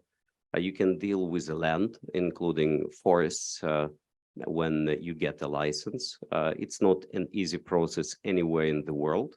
For example, in Romania, when you apply for licenses, if you don't have land, most probably you won't be granted a license. It's not a question of an auction and giving the best price. There is an auction.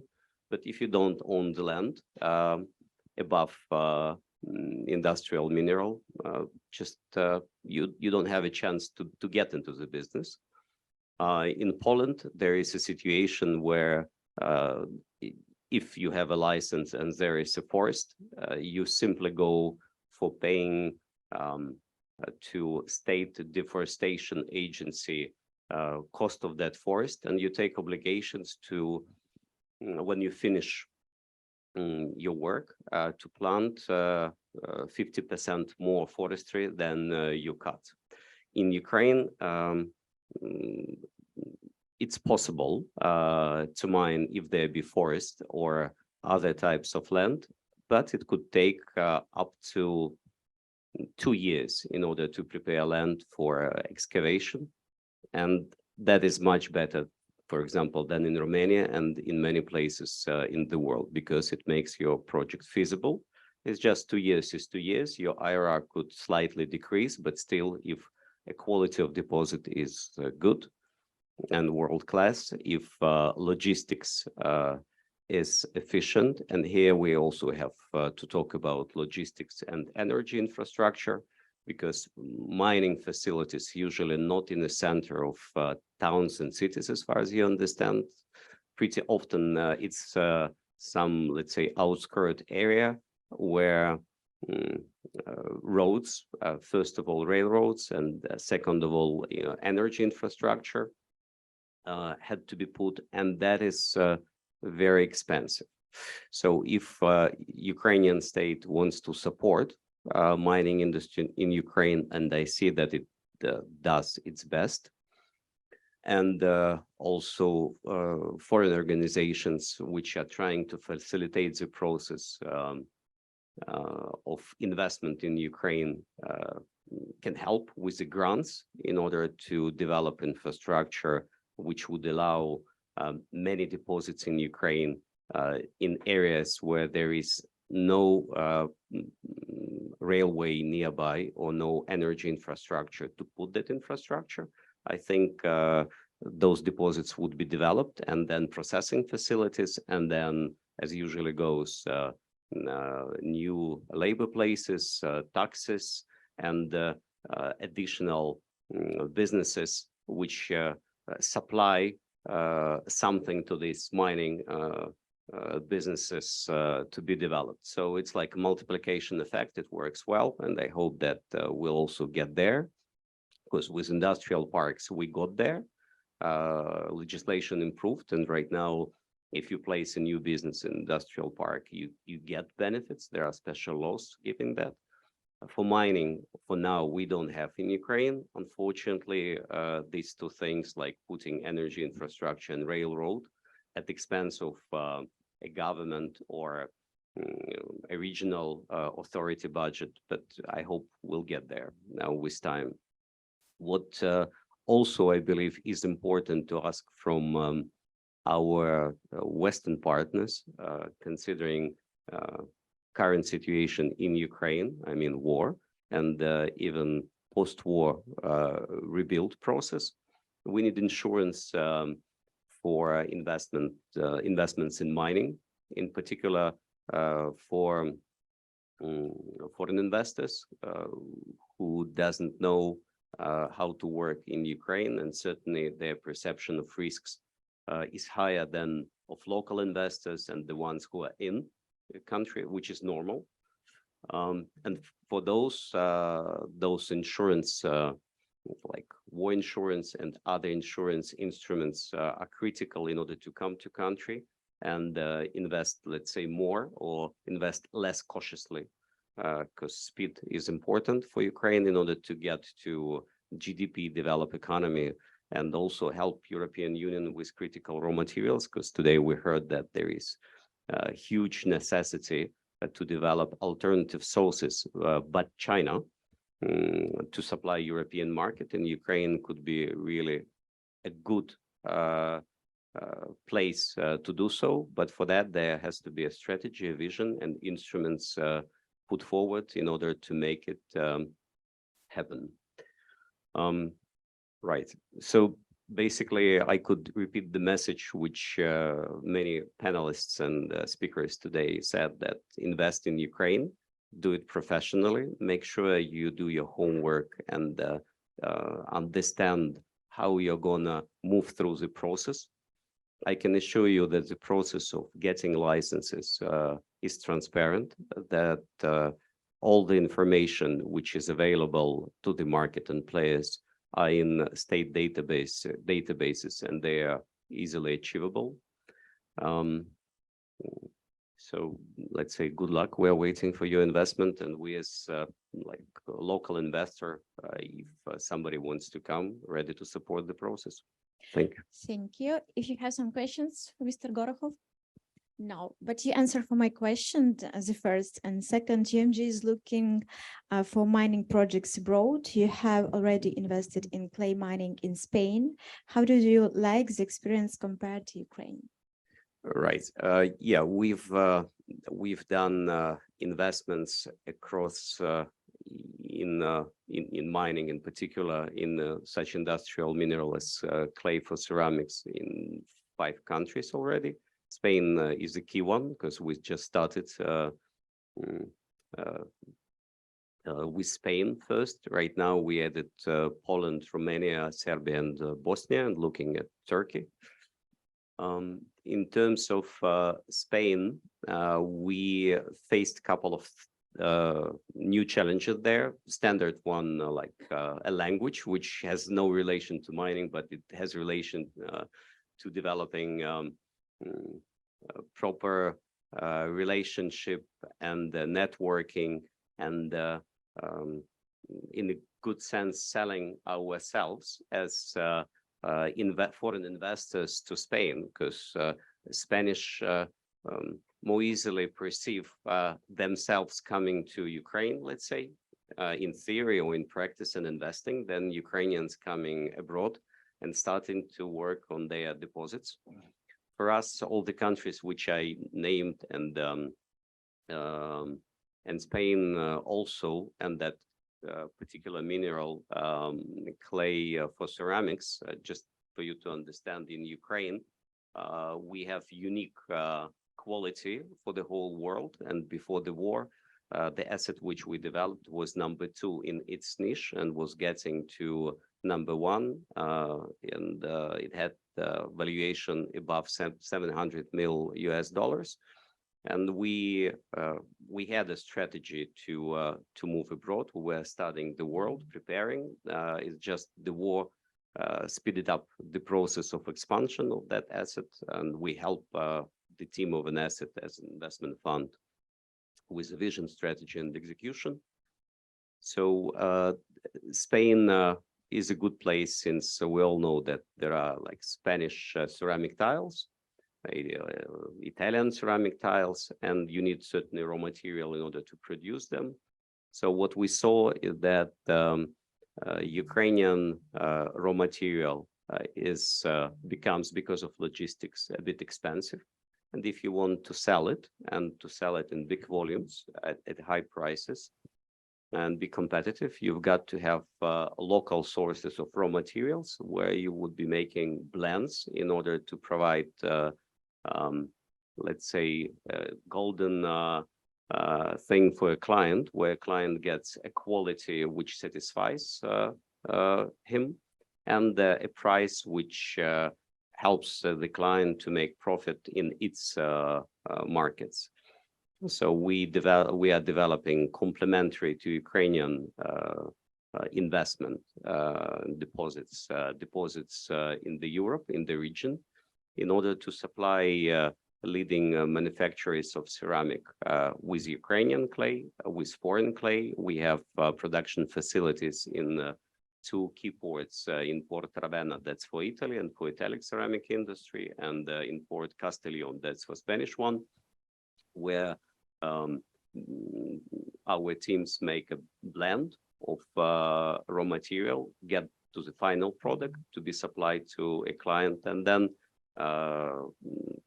just on time, when a client needs raw material for production, they take it from the port with our help, usually by trucks or railroad, etc.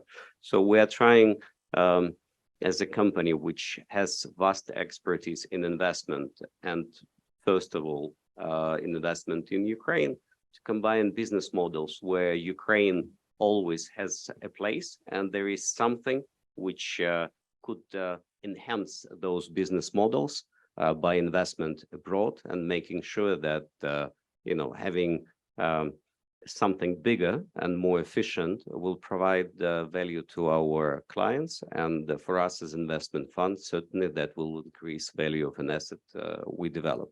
And clay is just one example. We have projects in other minerals, and we also have we are developing projects elsewhere than mining.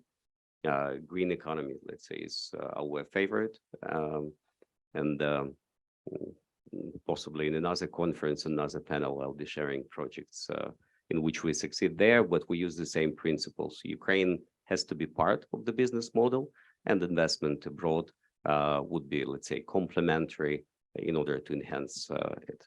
Thank you. Thank you for your job. Thank you that you help our Ukrainian investors, and good luck in your plans. Occupied the European Union.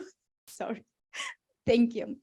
The next speakers, it's a new company in the Ukrainian market, mining market, limestone paper, which consists of 18 calcium carbonate fluor and about 2% polyethylene. It is possible, and we have it in Ukraine. Director of Limestone Paper of Ukraine LLC, Kayuk Pavlo, will tell us more. So you're welcome. Thank you very much, Ksenia. Thank you. My speech is with Finnish. Let's try to talk about a new energy and innovative project. Who we are? We are a group of Ukrainian interpreters, investors, technologies, and managers, and patriots of our country. Each member of our team has experience in implementing various projects and specialized skills in different areas of experience. We have investor came up with the idea of applying the existing technology to the unique Ukrainian conditions. We have the technical directors with more than 35 years of experience who adapted this technology to the characteristic of Ukrainian raw materials. Our raw material, this is limestone, carbon of calcium. My name is Pavlo Kayuk. I am a project manager and director of our company called LPU and Limestone Paper Ukraine. We registered our company on February 23rd, 2022, just in time. And next slide. What we offer. We have adapted an already existing technology and propose to use it for the production of paper from limestone. Essentially a stone without the big quantity of water, without the destruction of trees, and without the specific chemicals. In other words, without the use of cellulose in the technological process of paper production at all. This technology was developed in Japan 20 years ago, and today it's successfully used in some countries like China, Taiwan, Japan, etc. However, the raw materials for this technology is marble production waste, marble chips. Whereas we have adapted this technology for the use of Ukrainian limestone as a raw materials. We have developed a new recipe and a new technological regulation. We also patent this technology with Ukrainian and international patents. What stage we are at? At this point, we have done the most important thing. We provide the hypothesis and received samples of paper from stone. I have a few booklets left, which are printed on a stone paper. This booklet is not traditional paper, this is a stone paper, and print the specific printing. And if anyone is interested, I can share this booklet. I also have a painting by a young Ukrainian artist on our stone paper. This is our stone paper, and this is a present for our beautiful moderation. This is Ksenia for you. Further, we have a limestone deposit with the raw material characteristic we need. The debit of the deposit allows to conduct production for 127 years. Today, we are in the process of obtaining the license for the extraction of raw materials. We rented an industrial site 11 kilometers from the deposit field for 25 years. Its area is 70 hectares. It's located 5 kilometers from the border with Republic of Moldova. By the way, the construction of a bridge is currently in progress across the Dniester River.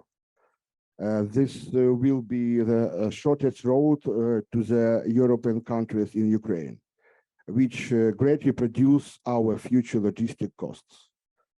On this site, we designed an eco-industrial park in accordance with the requirements of UNIDA and the current legislation of Ukraine. This will allow us to reduce the potential investor costs for taxes and duties when importing the equipment, as well as for further operation. Okay, next slide. This is project efficiency. You look at numbers, total capex, EBITDA, net present value. The planned capacity of our productions of finished products, paper in roll, is 25,000 per year.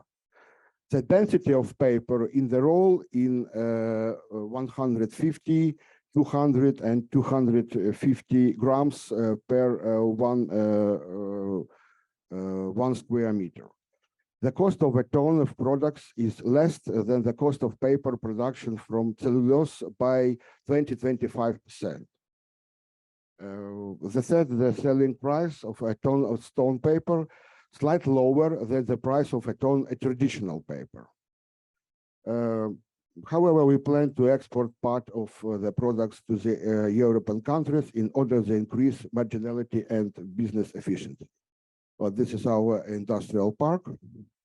This year, we want to complete all approval and licensing, producing, and provide the project to a potential investor in the ready-to-build format. We plan to start construction of production facilities in April 2024, and finish it before the end of 2024. Also, in 2024, the entire range of main technological equipment should be purchased. We really hope that by the time in Ukraine, the situation with the full-scale attack of Russian Federation on our country will be over, and we will win and start to restore the economy. The first batch of production, according to the pessimistic scenario, will be ready in May 2025. And finish with this, then think about development. Yeah, potentially our site of the eco-industrial park can accommodate 4 such production facilities. I would like to draw your attention to this slide. We see there are already agencies in the world evaluation the prospect of the development of the stone paper market. This market exists, assessing its dynamic and volume. If our colleagues are not mistaken, the traditional paper market will soon be completely replaced by a stone paper. And as you can see, there are a very large number, and it won't be long to wait. Okay, thank you. Okay. Are you currently looking for money, an investor for your project now? Really, we don't need money now. However, I have 2 challenges for me. The first, in the search for a potential investor before the end of this year, as well as the formation of a potential market for our products in the European countries. And the next question is the field, you mean deposit, I mean deposit of, so unique and in your projects tied to the location accordingly? Yeah, that is a good question. We have conducted a study of more than 30 different deposits, and so far only one meets the required characteristic in terms of the quality of our raw materials. Only one in this area. However, we are located 5 kilometers from the Republic of Moldova and 130 kilometers from Romania. And we can set up production on the territory of these countries and transport our raw materials there. Our plan B. Yeah. You talked about innovation, green technology. Can you say that your project has a 0 carbon footprint? Yes, we calculate the carbon footprint, and in our case, it's very close to 0. Maybe, for example, first, the extraction of our raw materials at the deposit is carried out by a dry open method. Second, no gas, no water, no chemical are used in our production. Third, we receive electrical energy from a solar power plant. This is the plan of our eco-industrial park. And well, and most importantly, our raw materials do not require cutting down trees. Save the planet. Thank you. Okay, thank you. Good luck. Reconstruction of Ukraine is impossible without building materials. This is the so-called brick in the reconstruction of the country. I invite the president of the Ukrainian Union of Manufacturers of Building Materials, PhD Sali Konstantin, to continue. So you're welcome. Dear ladies and gentlemen, I want to sincerely thank the organizers of this forum for the opportunity to speak with you. Manufacturers of building materials in Ukraine are the main resource for the restoration of our Ukrainian economy. It is the manufacturers of building materials that directly influence the market prices of minerals and finished products for builders. The occupation of territories by Russian troops and the shelling of enterprises led to significant problems in the industry. This is the gap of the supply of raw materials to factories, flight of workers to safety, recruitment of a large number of male workers into the ranks of the armed forces, large consumers of construction products of all kinds, especially sand and crushed stone, have significantly reduced purchases. However, more than 50% of the enterprises survived and continue to operate in the market and export their products. It is in such conditions and its independent public associations and unions of industry participants that prove their relevance to both the government and investors. Our union uses all its possibilities to join Ukrainian manufacturers to international assistance programs, such in particular with USAID. Economic resilience activity is helping micro, small, and medium businesses innovate, invest, and expand markets. Ukraine is maximally provided with raw materials for the production of building materials. Consequently, investors are required. I suggest to potential investors begin their acquaintance with the real conditions for investment precisely, directly with specialized unions and associations. They have up-to-date information for the investors who can prepare the necessary contacts for him. I especially want to emphasize the fact that it is precisely such organizations that have data on the real business reputation of Ukrainian applicants for grants and investments. Welcome to Ukraine. We wait for you. Thank you. How the Green Deal conditions the use of recycled fragments of old buildings and structures in the production of the new building materials affect the volume of growth of specialized minerals during reconstruction?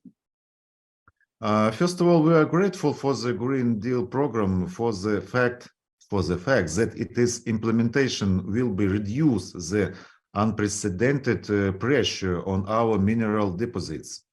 When combining the processes of deep processing of destroyed buildings, the use of these components in new building materials, it becomes possible for the surviving quarries to meet the needs of Ukraine as much as possible.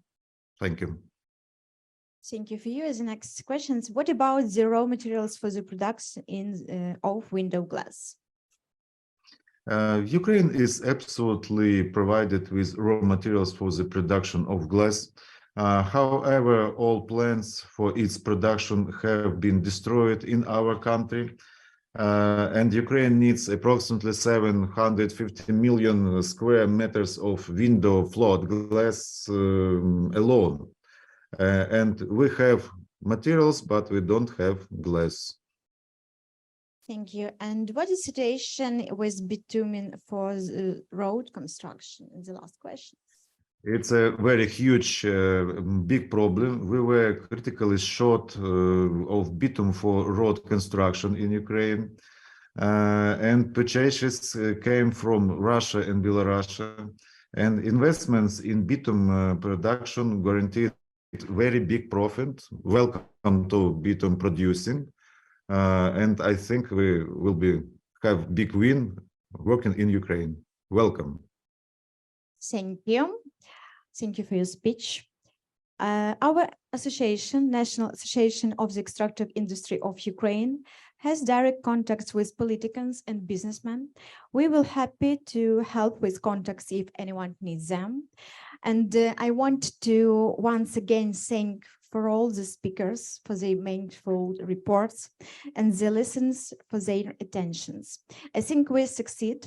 Together, we will be able to defeat the common enemy and restore Ukraine. Glory to Ukraine! Slava Ukraini!